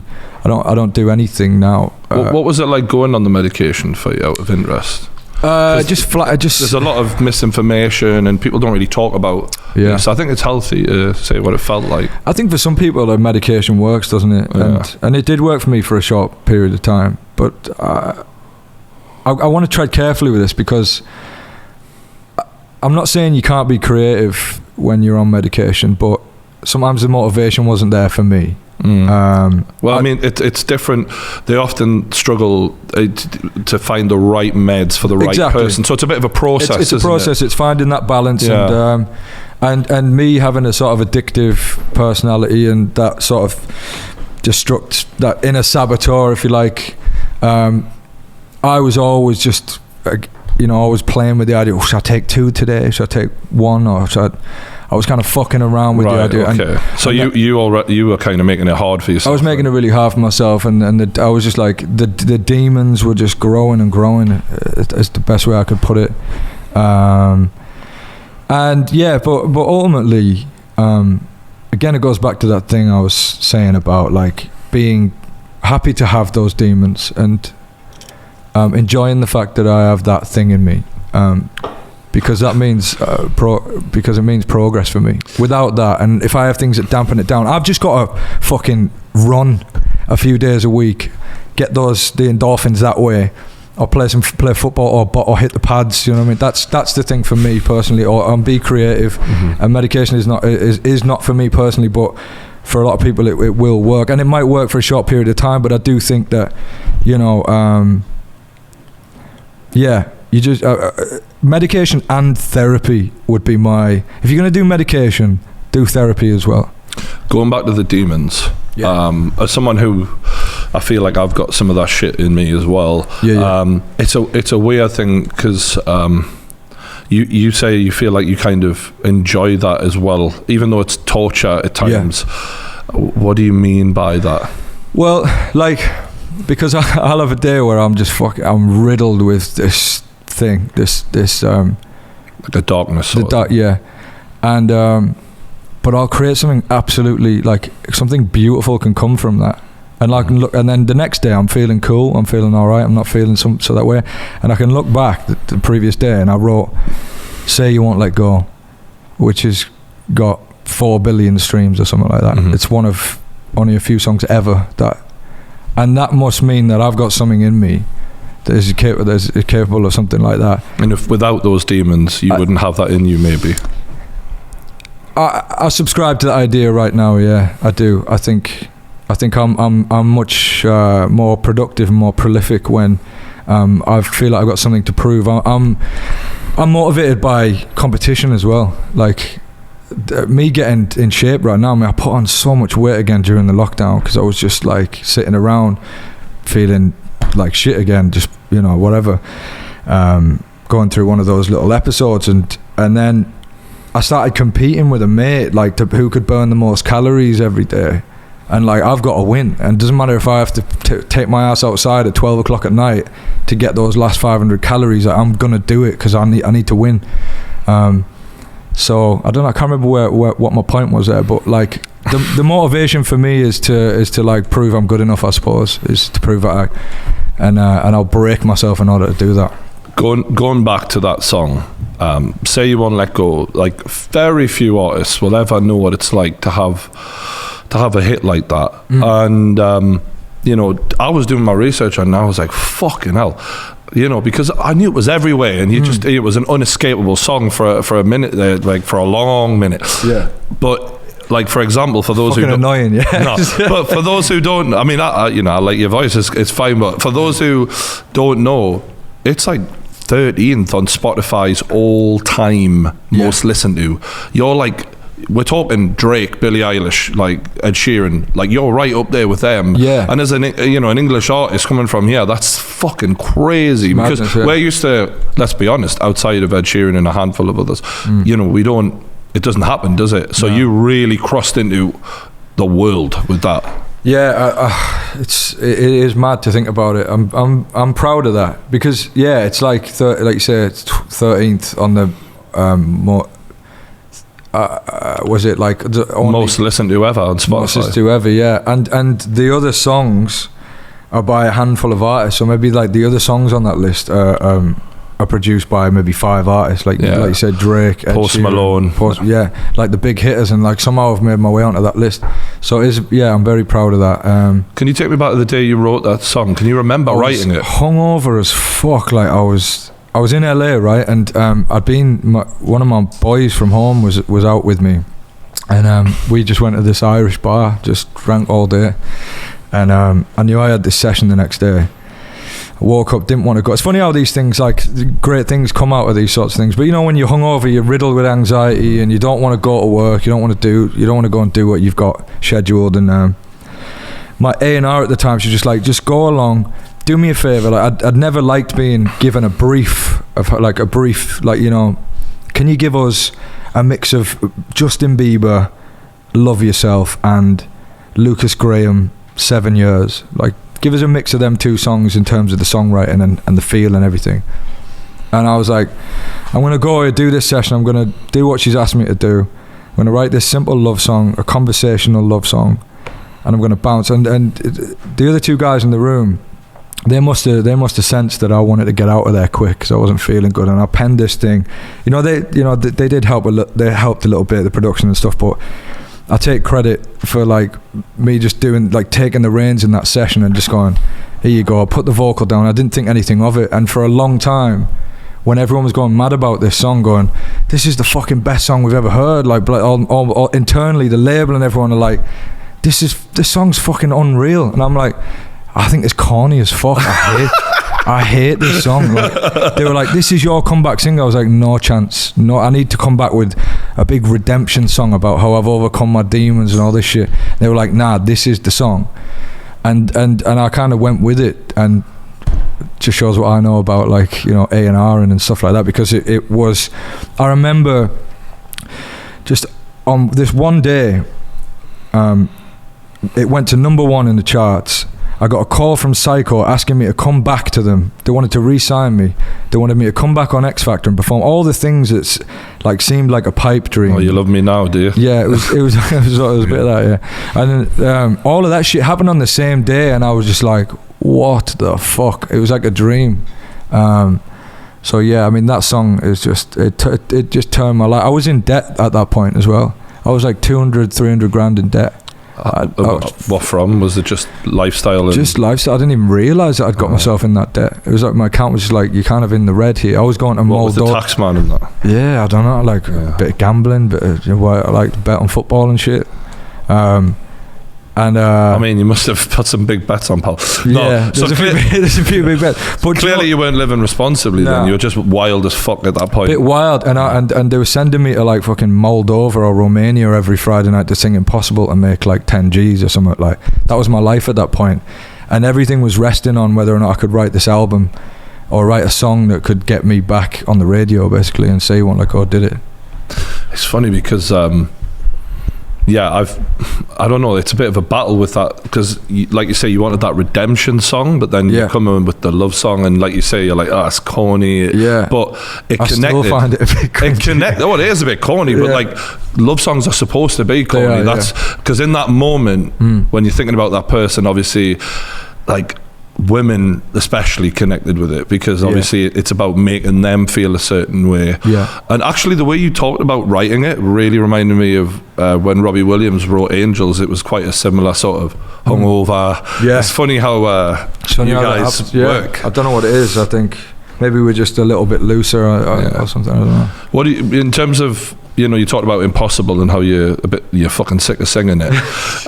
This song, well, like Angels for Robbie, you're going to be fucking 50. And people are going to want to hear this. They're not going to want to hear your version, pal. No. They want this version. They want the radio. Don't fucking... No, they're not going to be letting you change this. I don't fuck with that, to be honest. No, you can't. But I don't really have to sing it at this point, luckily. You know the words. I just stand there playing the guitar and then just... it's easy. It's kind of cool. That's amazing. It's always an amazing moment when we play that song, because... Do you leave that the last? That's last, every time, It's and they do just sing it from start to finish, and it's amazing. What was the friends and family reaction like to that moment of redemption and when you got it back? I think they were probably as shocked as I was, because do you know what? Halfway through my like sort of meltdown, breakdown, whatever you want to call it, not having a deal for 2 years and going through all this depression and whatever, like there was a point where I remember saying to people around me, I was like, I'm gonna fight here, I'm gonna see if I can do this, I'm gonna see if I can come back, I'm gonna write that song, I'm gonna get back on X Factor and make this mad comeback. And everyone, I knew everyone thought I was deluded. Oh yeah, they're probably, when like the old footballers in the pub going, I could have done it. You know what I mean? You sound a bit like that then, don't you? And I knew it, but I just kept doing it because I was like, I subscribed to that whole putting things out there into the universe sort of vibe, I subscribed to all that manifestation and stuff, and I thought if I kept saying it, no matter how deluded I sounded, because that's how I got where I got in the first place. I told everyone I was going to be this superstar or whatever when I was younger. I'm going to be a singer, and I never wavered from that, and I kind of went back to that, I suppose, in them 2 years, and told everyone I was going to make this comeback. And no matter how unrealistic that seemed, I was just going to keep putting it out there. And I wonder how much that played a part in the whole thing. Do you think after having everything and losing everything, and then getting everything back, you now appreciate it properly? I mean, it took when the comeback happened, it did take me a couple of years to process that again as well. It was like winning all over again. It was like getting that moment all over again. So and I felt like it was going to get stripped away from me again. I felt like that was the paranoia. Paranoia was there the whole time. I was like, oh shit, have I done something wrong? Is something going to come out? That whole thing. Or have I? So, but I lived with that for 2 years, man. I lived with it for 2 years, and then it just was like, no, I'm cool. And I think that's probably why I didn't really follow up the success of Say You Want Like go in a big way. It was very difficult to emulate the success of that, as we've talked about it being just anomaly of a song, what it's done like views wise and streams and stuff. Mate, we're talking like billions of views, billions of streams. So I guess I was trying to like maybe do it again. Maybe that's what them 2 years I was like, gotta do that again, and it just became a bit draining. And I've now got to a point where I just like making music I want to make, and that's the way I'm moving forward. Speaking of which, actually, the creative process, you mentioned that the label were going, right, if we could just have a bit of Justin Bieber and sprinkle a little bit of this other hit song in there, that would be fucking champion. And you actually did it. I think we've spoken before on the phone about creative integrity versus hits. And you definitely seem to struggle a little bit with that in the past, of battling what the record label want from you versus who you feel you really are. How are you finding that moving forward? I really feel like I'm in a place now where I'm on my fourth studio album, like with a major label. I feel like I've earned my stripes. I spent 2020 doing a lot of soul searching, and I made this new album at my house, which was like just a revelation, because I've always hated, major labels will like, they will send you out on this like tour of super producers, like, oh, this guy just wrote a hit with Selena Gomez, you're gonna go write a song with him. And like, I've always hated it. I just think like, you spend one day reading the room and getting past the sort of social anxieties, and then the next day you might create something good. Whereas like the whole process this time, I was able to be vulnerable. I was in my own like sanctuary, and it just meant that I made the best, most personal album I could have made, I think. That doesn't seem like the best way. I mean, I'm the expert, but like part of the reason the artists that I like seem to, like going back to Eminem, we mentioned earlier, he worked with Dr. Dre, they knew each other inside out. That's why the chemistry was amazing. So to go to meet a guy and then we expect to knock a hit out within a day of meeting someone seems fucking mental to me. And I agree. It works for some people, it's never worked for me. Not to say that I haven't gotten some amazing things out of doing that, but I don't think the creative process should be stressful, and maybe I'm not the type of personality to be doing that, and like I don't like the feeling of feeling like you got to earn your stripes in a room. Like I feel like I've been through that, and being on my fourth album and producing albums that have been successful on a couple of occasions, I want full creative control now, and I've got that. So in answer to your question, I'm really happy with where I am as like an artist and as a business, and from top to bottom I'm kind of across everything, which wasn't always the case. It was a process, and I've had to release things that maybe I didn't really believe in, just to plug a gap, to keep me going, keep me relevant, on the advice of a label or PR, whatever it may be. I think you've been edging closer though, because I noticed on the third album, the first two were quite similar, although the second one, I felt the progress clearly, but it was in a similar style. Exactly. The third one, there was a bit more flavour in there, like that Treehouse song, for example. That was like, oh, he's going in a bit of a different direction. I like this. What is your creative process then, now? I'm glad you said that, because that's really been the mission, is like getting here where I am now. And I think if you like stuff like that, you're gonna love this album. The creative process for me, I think I'm a melody guy, really. Like, I think if a melody resonates with me, then everything else is very easy to me. Like the conversational lyrics and stuff is sort of where my skill lies, I think. So once you get the melody down, everything else sort of falls into place. I think melody's just really important. That would be my. It's a boring answer to a really good question, and I know a lot of people have like interesting processes, but for me, like if I'll make a beat or like put some chords down or whatever, or play some chords on the guitar, I just spitball melodies for ages. I just sing melodies and till one fits. Okay. And one feels like, is that a verse? And then it's the question of, is that a verse? Is that a pre-chorus? Is that the say you won't let go moment? Do you know what I mean? Is that something that people are going to walk around singing? And then, do you hum it or something? Do you, like, without actually putting words in? Do you just start humming? I have this way of like singing where it sounds like I'm saying stuff, but I'm not really singing.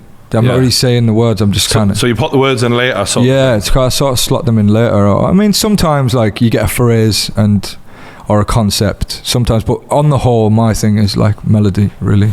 Actually, I was listening to the album before you came, and I wanted to talk to you about some lyrics, because there was an opening of a song, and I remember the first time I heard it, and I was like, "You're talking to me, James. I feel you." Okay, I'm going to read them out to you. This might get awkward. Okay? No, that's all right. It's cool. Every lad will connect with this, in my opinion. How can someone so beautiful as you be such a terrible human? Right, I'm going to keep going. I lay in bed at night and wonder myself, what the fuck are we doing? But I like the way you always stand up for yourself, but you got to take it too far and you drag me through hell. Honey, you know how to turn me around. Don't know how you do it. So let's smoke, let's drink till we're fucking in the bathroom, leaning over the sink. I'm listening to this just like, I mean, women can connect with that and think it's about a man, but that really spoke to me, because like you could be in a relationship and just be like, what are we fucking doing? But then next thing you know, you're over the sink. As you said. Like, well, how does stuff like that just come into your head? Is that from personal experience, or is that? Do you know what? You've got a sink, I'm sure. Do you know what I mean? Yeah, I've got a sink. used it now and again. I just think like it's very easy, like in theory, to say just write some shit that like people can relate to, that like would be a conversation, and a lot of people do that well, but when it's done really well, where like you've sang a melody but the lyrics are saying something like that, saying something that you would say to you or think about your missus, like, and you can make it feel like it's a conversation, but it's also hooky. There's a lot of it's like multifaceted, isn't it? That's so boring and like songwritery. No, but I get you're a trained lyricist at this point, so you can break things down on a technical level. Yeah, I guess you're at that moment. I'm assuming you're just laying back and thinking about how you felt at certain times and wondering, how can I put this into a story and make it sound good? It actually came from like I was talking to this guy Egg White, who's just like this legend in the game. We got in a room together and we started writing the song. We were talking about relationships and like wanted to make this kind of sexy song, and he started doing these fucking cool ass like roads things, and I was like, what's it like for you, like being married for 100 years or whatever, however long you've been with your missus? Just like, I fucking hate her sometimes. And I was like, I'm gonna use that, like but you know, ultimately he'd stayed with her that long because he loved her, and like he knows at the end of the day they'll have a little drink, maybe whatever they do, and then they'll probably go on tap and everything will be fine. Do you know what I mean? Yeah. And like something as simple as that and something so real is very pure and honest, isn't it? So he inspired that, to be fair. I've noticed your live shows, you go for it. It wasn't just for X Factor, like you really give the audience everything you have. Yeah. What is it like being on tour generally? Oh man, I love being on tour. I mean, it's tiring, it's exhausting, and I put a lot of pressure on myself when I'm on tour, because I have to. There's a level of vocals that I want to produce every night, and I know that you can't burn the candle at both. I learned that on my first couple of tours. Like, you can't be smoking weed till fucking 6 o'clock in the morning on the tour bus and then get up and smash out Impossible or whatever I've got to do the next night. It's just not. Because your voice is special, and you know, how do you look after it? It's been a lot of trial and error with me. That's been a real challenge for me, because I don't really like to be in my head when I'm performing thinking, save yourself for tomorrow, you got to do this again tomorrow night. Like, I do want to give you the whole shebang every night. I want everyone to have the same moment every night. That's my thing. That's my problem, I suppose. It's not a problem, it's a blessing and a curse, really. But I've struggled with it. I've kind of finally nailed it now. I just have to do like 2 shows and have 2 days off, and then 2 shows, and I'm at a point now where I can tailor the tours to suit the sort of how demanding the vocals are in a lot of our songs. So going back to music artists that you listened to growing up, who were the ones who really made you fall in love with music? So my mum played a lot of the greats, really. Just a lot of, like, you know, Stevie Wonder and Michael Jackson mainly, I think, was the one was my guy when I was a kid. That's what I wanted, you know, I wanted to sing like him and stuff. But then I'd go over to my dad's house, and my dad would be playing Black Sabbath and Thin Lizzy and Led Zeppelin and The Who. The Who was my dad's. That really makes sense listening to your albums, because it just feel like it's a bit of a mix. It's a clash, it is, and you know, that's why this new album, I wanted to make it more coherent. You'll hear it's more of a cohesive body of work, but I think sometimes I've put too many styles together. But that's probably because of the influences I was hearing when I was younger. It was rock, and it does feel like a weird fusion sometimes. When I'm listening, I'm like, pick who you want to be, James. Totally, I agree with you. On certain tracks, I'm like, and the, you know, Nobody's Till Somebody Loves You. I found that a bit I like this, but it's also a weird mix of so much gone in there. Yeah. Whereas obviously, Say You Won't Let Go is very much just it's just one. It's one. This is who I am. I found it hard to really pick a lane. I think because I want to do so many things. I like the idea of being versatile and being good at lots of different genres. And are you going to rap more? This new album is there's a fair bit of rap on it. Good. It's kind of more trappy sort of thing. Yeah. A trappy rock sort of Post Malone-esque. I think you've got it in you to do that style for sure. Yeah. When you describe melodies, if there's someone who's the king of melodies, it's Post Malone, in my opinion. Like I don't think he's the greatest lyricist in the world, but melodies are unreal. This guy nails melodies. Yeah. Him and the producer he works with, they're I think he's called Andrew Watt. I think he's called. Yeah. They are just a fucking force to be reckoned with. Yeah, they smash it. What about you did a song with MGK? Yeah. He seemed to like you. He spoke very highly of you. Yeah, he's my boy. Yeah, I've done a couple of shows with him here and there, and we're actually working on some bits and bobs as well. Yeah, like because I was on a couple of albums ago, and I'm working on something with Travis Barker right now, who I've collaborated with on. He was on the last album, wasn't he? Yeah. And I think MGK might be involved in some ways, which is really exciting. He's so talented, this guy. MGK is, yeah. He's same in the movie. He's very The Dirt. Yeah, he's class, wasn't he? He was actually really fucking good. He was class. I was shocked at how talented he is at acting, and he can do it all. This guy. Yeah, he's the yardstick. It's kind of where I want to get to as well. Is doing all of that stuff, is to be taken seriously for the rap stuff, for the rock stuff, for the pop stuff, and then the acting stuff as well. Like that's really, he's really nailing that, to be fair. What did you think when him and Eminem were going back and forth? Because I think the whole world, because you're an Eminem fan, massive Eminem fan, yeah. But the whole world was like, MGK's this was actually fucking sick. It was actually really good. It was a hard one because it's weird, isn't it? Because you're like being, Eminem's like the god, and if you're into rap, MGK had done better than anyone Eminem's ever come up against. He's buried them, hasn't he? There's been no one who's really tested him, and MGK did. Everyone loved the tune. I don't necessarily think that his bars were as good as Eminem's were when he came back with the other one. Because, technically when you break it down. But it had hooks in it. The beat was good as well. The beat was class, and he made a sick video, and he said some pretty cutting things, didn't he? So, I mean, a lot of people think he won that battle. I think it's a bit like going against a heavyweight champion and doing better than anyone had done before. So you kind of win, and also better than anyone thought he would do. Yeah. So he kind of won anyway. 100%. Yeah. He couldn't have done better in that situation, could he? Really. Smashed it. I want to come on the kickoff one time as well. You fucking know it. We'll definitely get on the kickoff. I'd love that. Come talk about the butter. Yeah, we'd love that. But we're talking about women now. Women, great. Good. My missus is over there. That's cool. Great subject. Can't wait.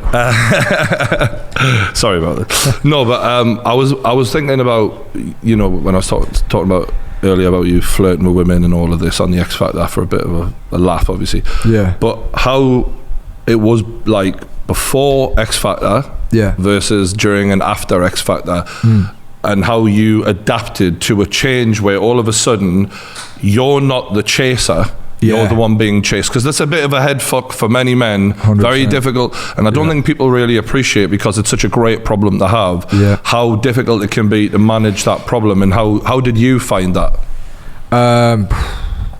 It's a good question. Well, I think it definitely became a problem. 100% became a problem. Yeah.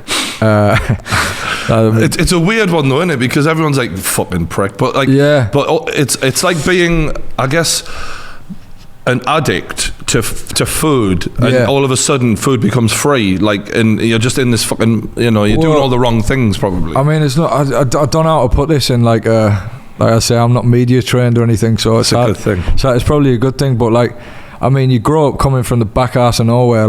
I did, a really insignificant town, fucking, for want of a better phrase, fucking wanking over these nuts magazines and these women that you never think you're gonna fucking ever have, and these, you've got to graft to get girls and stuff like that. I mean, I did all right because I was in a rock band and stuff like that. But then, I mean, for any guy who hasn't got, how do I put this? All of a sudden, there was no graft involved at all with getting girls, and like I just thought this was it. This was normal. This is the culture. You just don't have to work hard. Like, she wants it, I want it. There's no like, and like, so you go and do a show, you get a girl, and then before you know it, you just like DMing girls like left and right, and sex becomes like the focus. But you're James Arthur as well. So what happens when you're, all right, now I'm off to the next town and I'll see you later? How does that get dealt with? Like, was it just like, yeah, okay, fine? Or, did you get into situations where it was like a whole big fucking mess and people wouldn't accept things? Yeah, that's a good point. Yeah, I definitely, you wouldn't think I'm not exactly fucking Brad Pitt or how, but I broke a few hearts along the way, and I definitely like treated some girls in a way that I regret, just because I thought,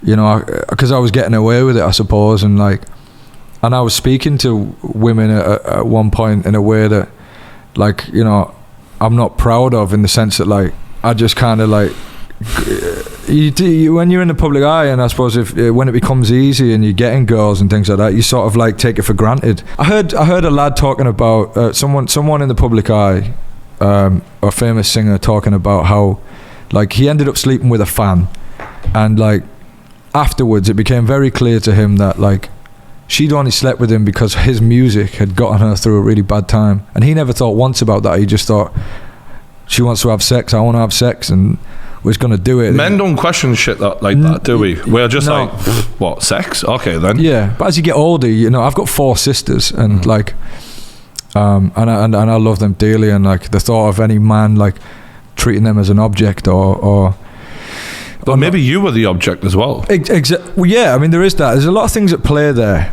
Did you ever feel like that? Because in periods of my life, I realised in maybe not treating women with as much respect as I should have done, I was also disrespecting myself at the time as well, because I'm like, hold on a second, I'm starting to feel worthless because I just do this without thinking. So therefore, it's not good for me either, really. Like, although it feels great at the time and all of that, it's a bizarre situation as a man to find yourself in, where I'm like, my self-esteem's going down here. Yeah, and ultimately it's for like, it's a lot of it's for validation, isn't it? It's, it's that thing about kind of what we went back to earlier, kind of being told, you're not this, you're not that. So when you're in, I guess, a situation with a beautiful woman, you're like, look at me, I'm the fucking man, I can do this every night with a different woman. Like, you get this horrible complex. Did you feel that? Yeah, no, definitely at times, like,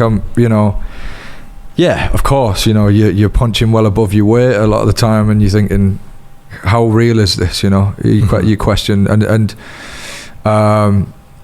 them just wanting to sleep with you, no longer, like at a certain point, it stops validating you. It stops being enough, really. It's sort of, you realize, like, you have to really like you, like, that's the cliche. No, it's true, isn't it? Yeah. And I, I mean, for me, it was like a lot of titillation. A lot of time I wouldn't even meet up with girls and like have sex with them. It was just knowing that they were into me or they wanted to chat to me and that I could have had them, like, was a problem for me at one point, and it was affecting my relationships and stuff. And that's something that I think anyone in my position would struggle with, and it's obviously it's gotten me in trouble and made me look a certain way in the past that I definitely regret. Those moments are my regrets, where like people might have thought that I was a womanizer or whatever, because that's really, when you get to know me, I'm not, like I say, I've got 4 sisters, and I hate the thought of, it's a really interesting one, this, because although I've, like, off the back of my fame and success, I'd in the early years, like, of me being successful, I got with a lot of girls. Like, I think I was always very respectful, really, to be honest. I think I've always, like, wanted to have a connection with those girls, but maybe I left them behind too quick and, like, just fucked them up. Yeah, like, I mean, it's hard to know what you've got in front of you when so much is happening and there's so many people in front of you, and there may be a situation where you got very good girls who would treat you very well, but you're not valuing it because it's not unusual, and things just become absolutely meaningless at that point. And I guess through all of that situation that you went through, at some point, like you said, where's the meaning in this? Is that when you started thinking more about having a relationship with someone? Yeah, definitely. And you know, me and my missus, we've had our ups and downs and our off moments and stuff, and because of the things we're talking about, because of my focus in the past being on the sex and just like getting that validation from women and stuff, obviously stemming back to my childhood, not having the self-worth and all that kind of stuff, like it's been an issue. But ultimately, I think, you know, when you've got a partner, you know, I believe in love, I believe in, you know, partnership, and I think, I mean, I wouldn't be here. She got me through some really fucking dark times, so I feel kind of indebted to her, and who knows where I'd been if I didn't have that relationship. So I'm definitely like, I'm for that whole thing. Yeah, I don't really know where I'm going with this. No, it's cool, mate. I like that you're just sort of riffing and giving it honestly, because that's what podcasts are about. You exactly. know? This is and again, just to reiterate, this is my first one. Anyone who's watching out there, so this is me like learning on the job in a way. But you're doing great. It's fun. So yeah, on that topic, did you have a fear of someone being with you for the wrong reasons now? Because you got the money, you know, you can look after a woman, and let's be real, like, you know, babies come along very easy when, I mean, just ask Drake. Do you know what I mean? Like, it can happen. Yeah, no, absolutely. I've questioned that 100%. I've questioned it in the relationship I'm in now. Like, you know, what are you with me for? Like, what the fuck? Like, you know, could be with anyone. Yeah, definitely, of course. But I suppose as you get older, you start to sort of give less of a fuck what other people think, really, don't you, in general? And that's kind of where I'm at, I think. Have you ever had your heart broken? Yeah, of course, yeah. Only really, I think only once though. What was it like? I never allowed it to happen again. Tell me what it was like. I want to know, like, not you know, tell me what you feel comfortable with, but what was it like? It was my first girlfriend. Once that happened, maybe like, I never allowed it to happen again. I never allowed myself to be as vulnerable as well, not as vulnerable, because I've made myself very vulnerable in other relationships. But how old were you? I was only 16, 17. Bro, this is it, right? Yeah. The first time you get with a girl, though, you go so fucking, you give everything, don't you? Like, forever. Oh yeah, because you feel it in your I'd never really had eyes. I'd never really had a proper girlfriend till that point either. It was always just like, you know. And coming from a situation where obviously you were talking about your mum and dad, you know, maybe struggling to trust people. When you really gave her that trust, it probably was like you put everything into it. Then I learned a lot from that breakup, because I learned that I was putting all of the things that I'd lacked from the support from my mum and dad. I was putting all that on in this relationship. Everything was dependent on this little bubble I was in with this girl, and she broke up with me out of nowhere. We just to her, I guess, like we weren't interested in the same things anymore. You know, you're 16, 17, whatever. And then she got with another lad like a week later, and I was like, fucking hell. I was wounded. I was like, I thought you were like proper love. I remember it like that, being like, oh, what's wrong with me? Is it the same thing as like this? No, you know, mate, I had the exact same breakup, to be honest with you. And it fucked me up for a long time. And then every other girlfriend, I was like, I'm the fucking man in this relationship, and you know, just know that I'm the prize, and like this kind. Do you know what I mean? It was. Did she rock your confidence there? Yeah, she rocked it. She rocked it bad, and then. I made sure that like I could trust every girl I'd ever been with, and I'd never got past the 2 year mark with a girl until my current girlfriend. I'd never got past it, because after 2 years I'd just get like a bit bored. I'd be like this, I don't know what it was. When you say bored, do you know this like quest for validation that we all have and all that? Do you think as soon as you knew like maybe I got you now. Yeah. You're willing to stay with me forever. Yep. You sort of feel like I've completed the game now. 100%, that's what it was, yeah. Yeah. 100%. Men's egos, man. We're fucking terrible. Tosses, yeah. Absolute tosses. Yeah, because I've met lads, I've had people sit in that very chair say that to me before. It's like, once I know I've got you, it's like, It was that, I think. It was that in a lot. And that's why women end up being like scared to compliment men. Yeah. You know, when girls never compliment men, it's because like the last guy they complimented treat them like shit because he thought he had her. Yeah, yeah. And then it's like, then they're scared to give as well. Exactly. So then then later on in your 20s and 30s, we're meeting people where both sides are scared because they've both been treated like that before. 100%. And you know what? That's what's made me stick at this most recent one for as long as I have. And because, you know, there's many reasons, but one of the main ones being like, I can't be the guy that can't fucking hold down a relationship because of my ego, and you know what I mean. I need to get that in check and value the other person in the relationship as long as they're adding value to my life, obviously, and we're adding value to each other. It's a tricky one though to stay dedicated as well, because when you are who you are and you're meeting as many people as you are. Back in the day when we had like marriage was brought into play, you know, people weren't living a lifestyle like you are, meeting and having options constantly presented on a regular basis. Yeah.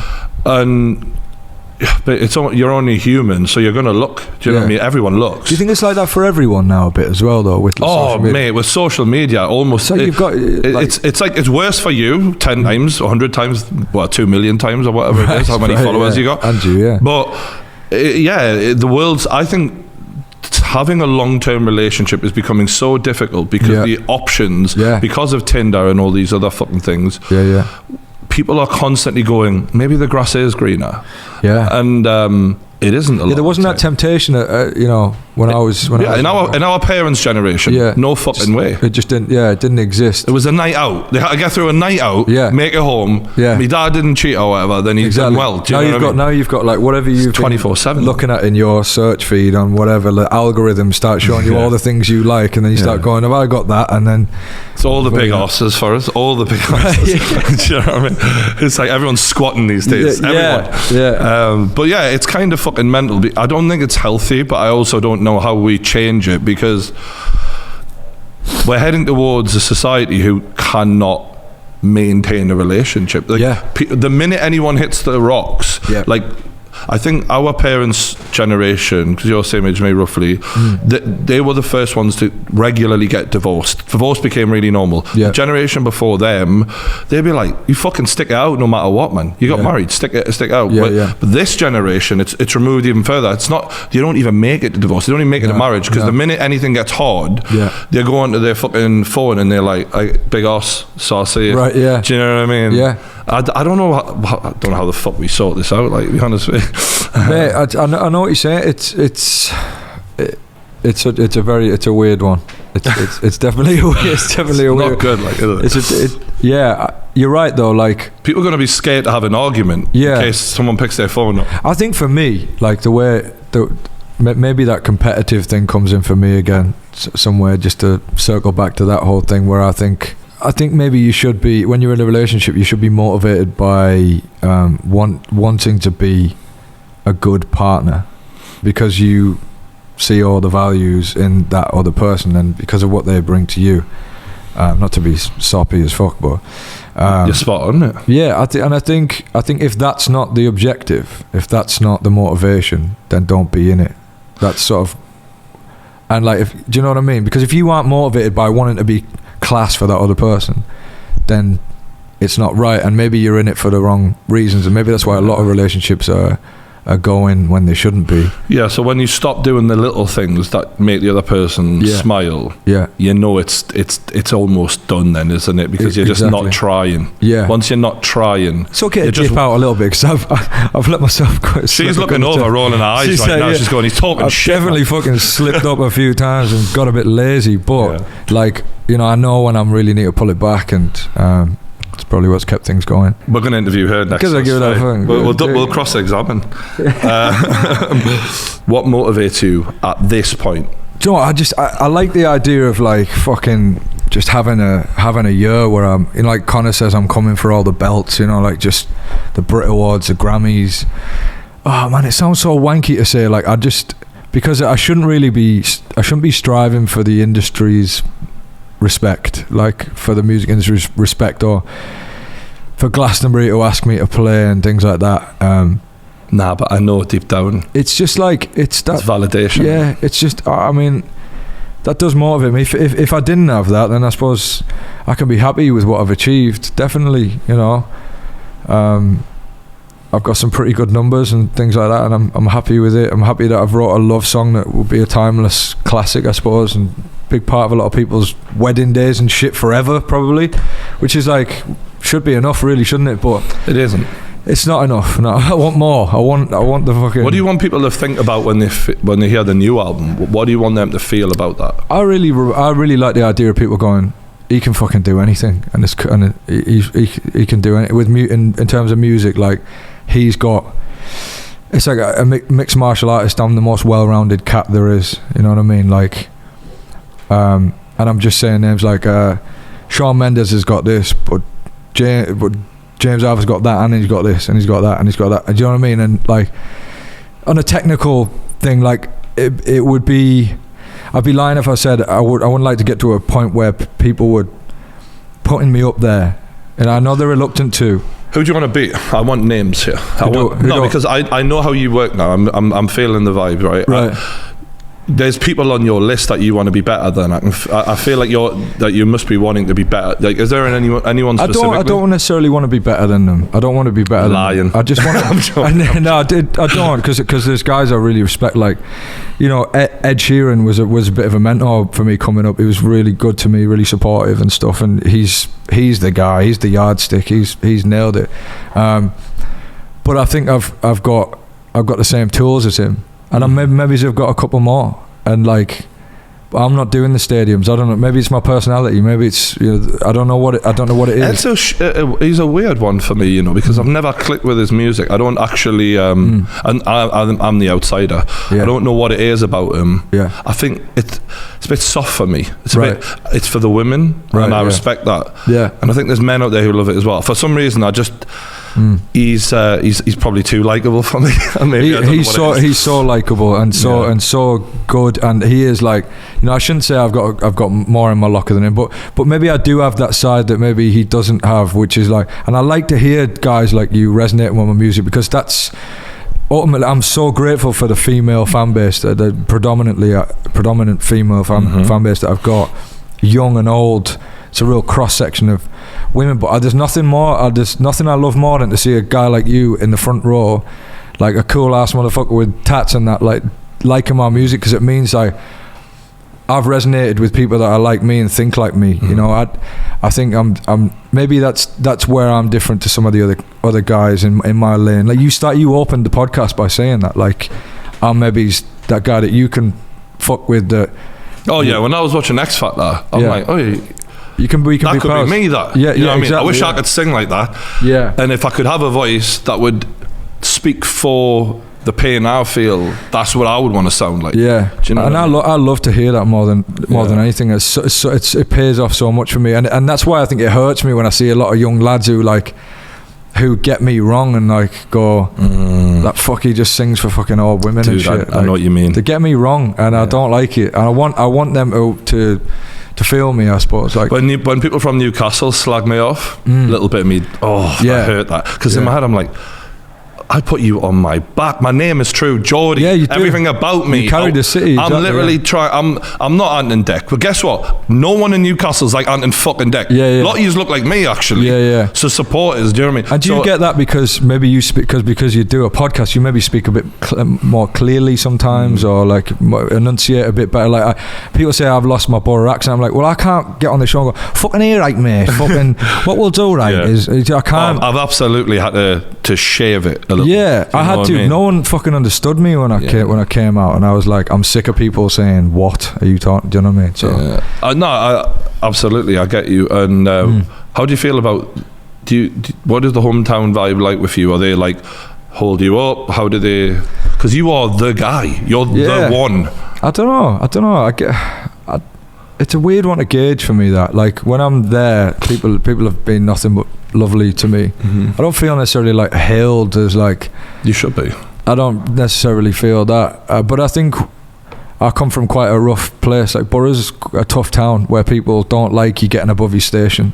We've got people from America who listen to this and other places. Yeah. He's not lying, right? Nah. Borough is rough as fuck. It's rough as fuck. Yeah, absolutely. It's honestly, it's been voted the worst place to live for about 10 years running, I think. But that diamonds are, made in places like that, aren't they? 100%. But and I'm grateful to come from that culture, and it goes back to, again, the thing we were talking about earlier. It's like, it's very real there. If you're gonna say something to me, like, you're gonna talk about my family, and we're fighting, like, I was just brought up to fight back. We've got in Borough, we've got the worst unemployment rate in the country. We always have, and there's a lot of depression and a lot of like hardship there. They're forgotten, just like the people in Newcastle. Yeah, no one gives a fuck. Newcastle's on the northeast. Like, it's a hard-working place, and I don't know. I feel like it's different there. People, if you're not real and you're not true to yourself, they suss it out straight away. Like, I can't walk around that town thinking I'm fucking Billy Big Bollocks, because someone will bring me down. Do you know what I mean? So, I don't know. I don't really feel like I'm gonna get a statue or anything made in my honor. It's weird though, because when you think like we said at the start, X Factor winner is one thing, but to be on the Spotify, the Spotify list for most listened to songs since it began, they should be fucking... I feel the love, don't get me wrong. I feel the love. I've definitely got a lot of fans from that area that pack out, the venues down there and stuff. I don't know. Britain in general, I think... I wonder whether people have had an opportunity to really get to know me, to be fair. I don't think they have, really. I hope this is the start of that. I do too, understanding you better and realising, you're not perfect, but you're not trying to be perfect. And I think that's what you're about. Whereas when we look at the One Directions and the other massive successes from the UK, I think there is a bit of that, isn't there? Do you know what I mean? Like, I'm not trying to set you up to dig the lads out or whatever. I'm just saying... To come out from the jump and go, Yeah, by the way, on the One Direction stuff, not that I need like address it that much, but I've since that whole thing, and by the way, they are really, a lot of them lads are really talented, and what I said was stupid at the time, but I've become mates with some of them, and they're salt of the earth, good people, and that was it, really. That's all I wanted. They squashed it, yeah. Right. So there's nothing there anymore, not at all. What are you insecure about? What am I insecure about? What was the main thing that you think is your... not sure about this. I cut my right eye on a glass table when I was a nipper, and you probably noticed I don't keep an awful lot of eye contact, because it sort of severed the nerves in one of my eyes when I was a kid, and it's always been a thing. Like, if I'm keeping a lot of eye contact with you, I trust you, because it's something I've always been wary of. It's a weird thing to talk about. I've never talked about that in public, but it's a weird thing I've always had. Like, does it make you nervous of it? Now that we're having a lot of when I'm tired, like, it's kind of, I guess it's like a lazy eye, if you like. When I'm tired and I've had a long day, like, it's something it's in the back of my head. It's funny because I noticed your eyes were changing a little bit as the podcast went on. Oh, really? I'm not just making this up. I thought, I hope he's not getting tired. But now he said that, it makes total sense. Yeah. Oh, hopefully it's not picking up the lady on the camera. But I do get conscious of that. Like that, I suppose, if like a physical insecurity, but it's a normal thing. People with autism, for example, struggle with eye contact sometimes. It can be brought on by all sorts of things. I thought I had that at one point because of that very reason, but no. You never know. Yeah. I mean, we're all on the spectrum. But what was I going to say? What are you most confident about? About yourself? I'd say my musical ability. Yeah, my ability to write songs and sing live, perform. When did you know you had that voice? Because I remember I always knew you were fucking class, but I remember the one of the songs I watched you perform on YouTube where I was like, wow. Wrecking Ball. Wrecking Ball, yeah. Mate, I watched that. I'm not a massive Miley Cyrus fan, although she's fucking great. Right? Yeah. She's cool as fuck, and you know. But you destroyed the original version. You brought, you absolutely like. I was like, they should never have given this to Miley. This is you. That's your song now, by the way. Like, do you reckon? You've actually like. Yeah. It's your song now. Oh mate, that was a class moment. To be fair, I didn't expect to have like a viral moment out of that at all. Like, it's one of them where I'm touring around German radio stations and they're like, can you give us one of your songs and a cover? And we did that on the spot. I just had the lyrics there. My boy fucking played the piano and just sang it, and the next thing we know, it's blowing up. It's all over the internet, and it was a great moment. Yes, I love I love trying to reinterpret great songs. Just I really enjoy that. When did you realise that in your life, I've got a special voice? Like, how old were you? Were you young? I don't know whether it's for me to say whether I've got a special voice, but when were people reacting to it? Can you remember? I'll never forget. We went. Me and my dad's side of the family, a lot of my family from Glasgow. We all went down to this pub in Redcar, where I'm from, called the Crown and Anchor. And, they had this fucking like karaoke competition on. It was around Easter time, and I got up and sang "Everything I Do It For You" by Bryan Adams, and I remember the whole pub was just like weeping, and I won an Easter egg and a tenner. How old were you? I was about 11, 12, something like that. Wow. Maybe a bit younger, and I think that was the first moment where I knew like I was able to move a bunch of people by singing, because people were in the room, which I felt like I genuinely moved everyone in there, and then like it was this thing that was like, sing, everyone just sing all the time, and I would just become like the performing monkey in the family and stuff. And what did your dad say that when he was in the pub after you just like mop the floor with everyone? My dad's always been so proud of me, and he loves that I'm into music, because he's such a big music fan. I mean, he brought like the sort of music that he played to me. It was really important. I think that real like rock music, that music with real integrity. It's got that's the edge that your voice gets. Like there's do you know Bad Company? The band Company. Yeah. I'll never forget my dad playing me the song Bad Company by Bad Company, which is God, what's this? I can't remember the name of the singer now. But I'll never forget. I got excluded from school, and he picked me up from school. He was like, you're a wee shite, man. And I was like, yeah, I know. And he put this song on, and I'll never forget how it made me feel. And this guy, when he started singing, and it became like one of my favourite songs. I remember that being the moment where I knew like, this is what I want to do, is I want to make music, because this song like has made me feel like I'm in the right place at the right time. As corny as that might sound, but I remember your dad crying on the X Factor audition. Actually, it was adorable. Actually, my dad. He looks like a hard man, your dad. So to watch him, he's like that, it was class. Guys from Glasgow I like they pride themselves on being hard. So he's from Partick, like. Oh yeah. Yeah, he's fucking Yeah, the men are made of metal and the ships are made of wood up there. Yeah, exactly, mate. 100%. Are you spiritual? Do you believe in God, or do you have any beliefs of that nature? Do you know what? You've asked me that question at a time when, probably for the first time ever, I have really started to believe in stuff like that. Yeah, I went through that phase of like the whole zeitgeist thing, and like it's all bollocks, it's all commercial rip-off. Religion, it just does nothing but cause wars and all that kind of stuff. But I don't know. There was a point in 2020 where it's a weird way of describing it, but I went through this sort of cleanse where I was just doing like aloe vera and fucking water, and I remember being on this hike and just being like, just thinking about how like having faith and believing in spirituality. Sometimes when you're broken down to the core, to the bare bones, and that's all you've got is you and your conscience or God, or whatever it may be. Having that faith, like you see some of the people that I look up to the most, fighters. They get in the ring, and once they've won the fight, they give all the glory to God, and they truly believe that He had their back that whole time in that fight. Because I've been been close to giving up on a few occasions. Yeah, for sure.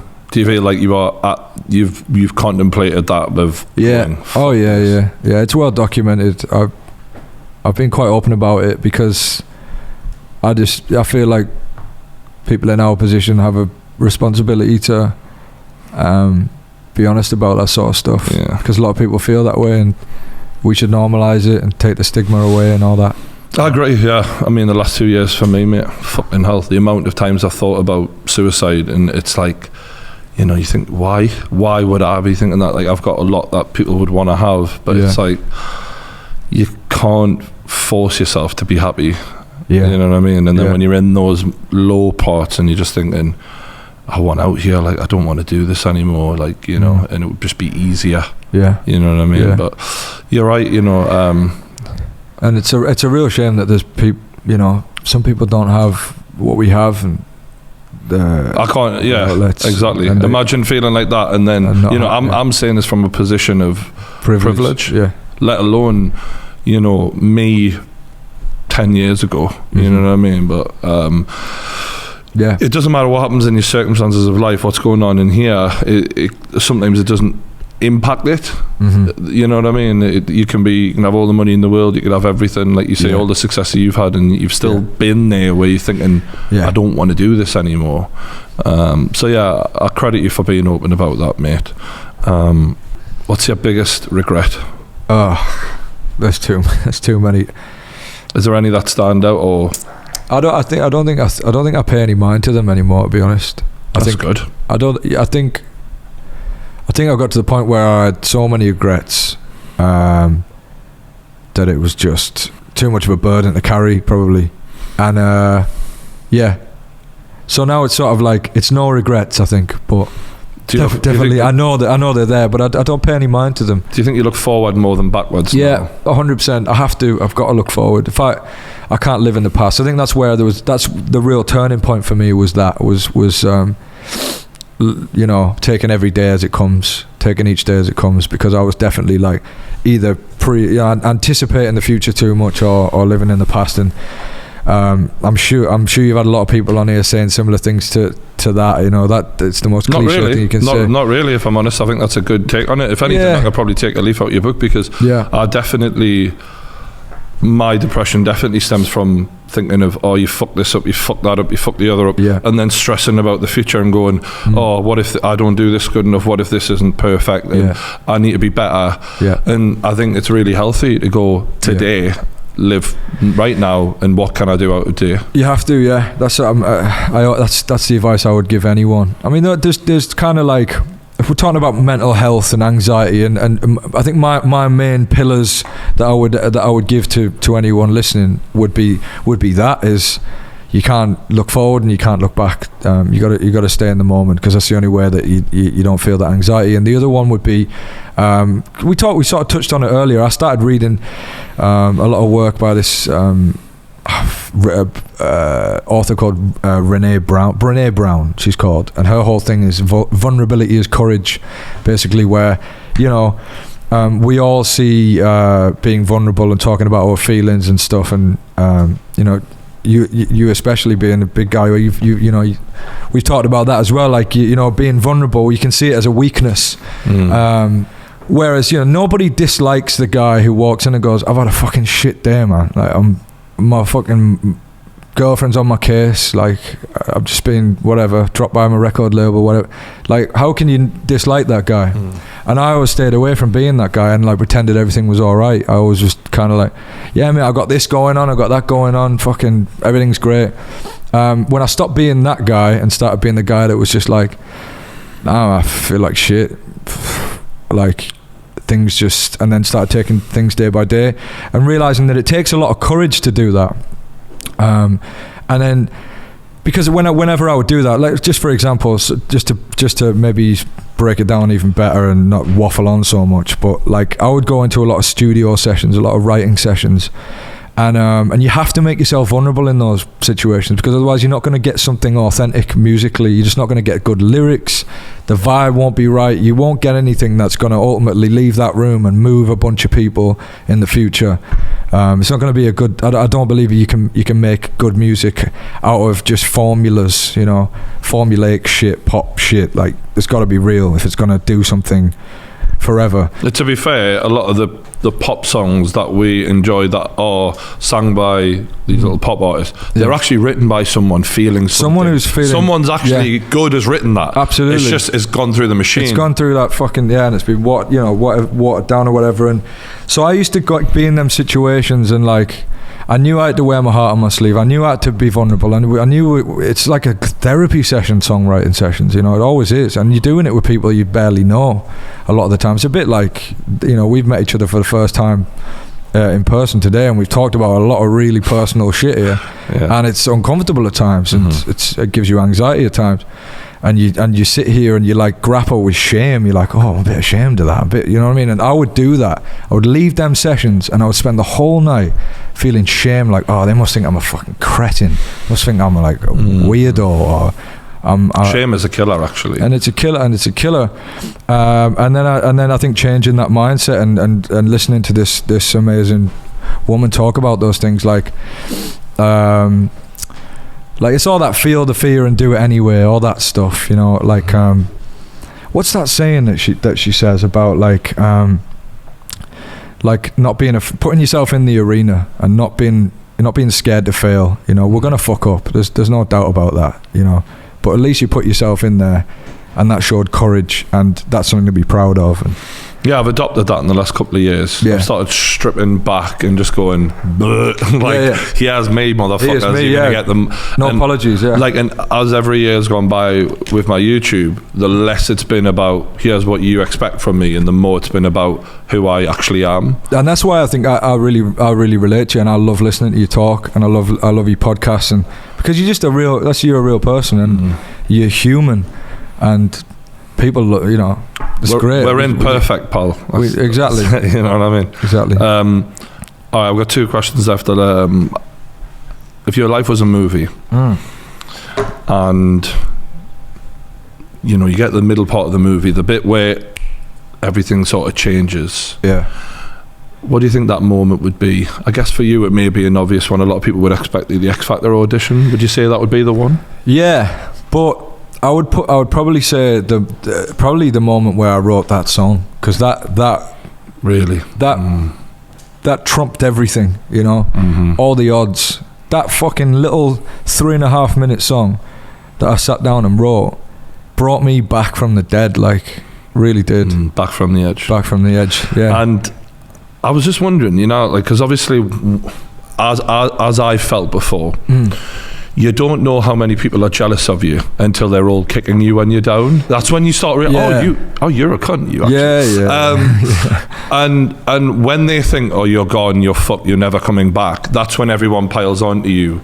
And that happened to you, and I know how that feels. What was it like on the way back up going?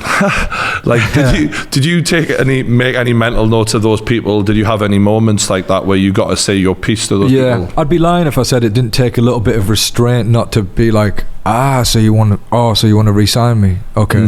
Like, you know what I mean? Like, it was never about my numbers or anything like that, you know.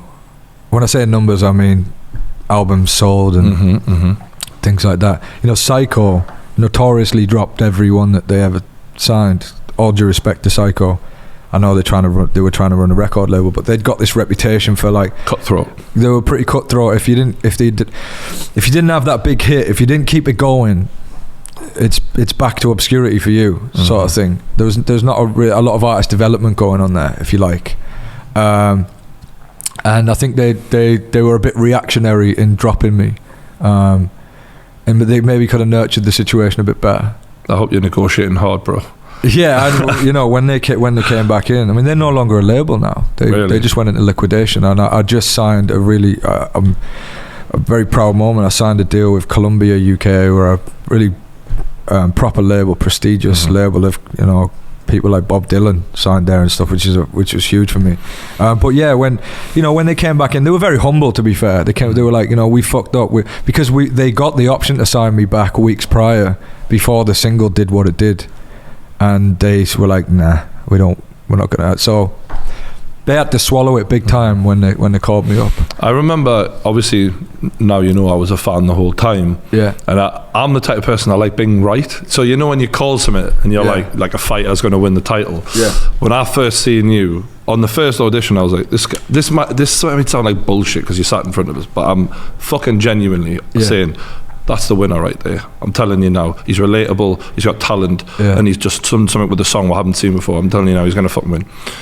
When you won it, I was like, fucking yeah. So then when it all went tits, I was like, fuck. Like, I actually, not that I was heavily invested in the situation, but I was like, I thought this kid was the exception to the rule. Yeah. And then when it happened to you as well, I'm like, fucking hell, I didn't think that would happen. But then when you came back, I was like, I was right. Yeah. You know what I mean? I was happy for you. I like that. It's great. It's great to hear that. You proved the cream rises to the top, mate. So you should be proud of that. I'm very proud, and I appreciate you saying that. And do you know what? That's what keeps me going, to be fair. Because if I've made songs like in the past, like I made a song called Empty Space, and I thought, this is a fucking banger. It's class. This should be number one. Like, why isn't it number one? It's one of my favourite songs you've made. I mean, and like it didn't do what I thought it was going to do. Shocking, really. And I was like, right, okay, back to the drawing board then. Just to be clear, it still did fucking great. It did fantastic. But you have the standards now, innit? Yeah, like still in the 100 millions of streams on Spotify, and like people are like, what are you on about? I'm like, yeah, but that was a number one single in my head. And that's why I think that sometimes like maybe I have that like irrational gripe with the industry where I'm like, hang on a minute, is it because of you? Because you didn't fucking play it enough or whatever.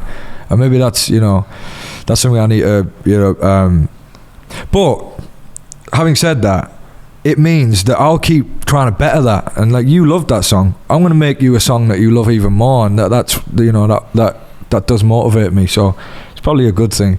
And I think there's a long way to go in my career, a long way to go in my journey. And I'm really I'm excited to.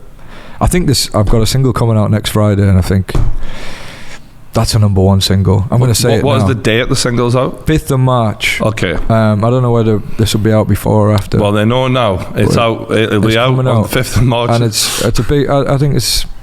If that doesn't do well, maybe I'll think about wrapping it up. I don't know. Last question. Yep. How would you like to be remembered?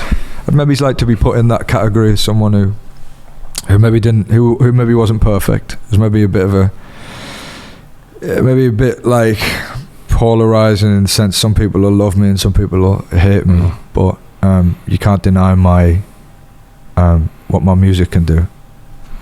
In future, I'll help you with your social media, right? Yes, please. Yes, please. Yes, please, mate. No worries. It's been a great chat, mate. I've thoroughly enjoyed this. Me too. I really appreciate it. And good luck with the fucking album. I'm sure it's going to be class, coming out later this year. Yes, sir, yeah. Single out 5th of March. 5th of March, yeah. Album later on. And that is James Arthur on the True Geordie YouTube channel. Appreciate you. Thanks for having me, mate. Hit the like button, subscribe, and I'll see you later. Cheers, everyone. Quality. Pleasure, mate. Thank you for having me, mate. That's a good stint. That's a good stint, yeah. We must have had a good chat, because most people, I do them about hour. I did Fury in an hour and 20 minutes. Do people start like wavering or like? Nah, normally I was interested in you. Yeah. Do you know what I mean? Legend, mate. Thank you so much. Pleasure, mate. Really appreciate it. Thank you.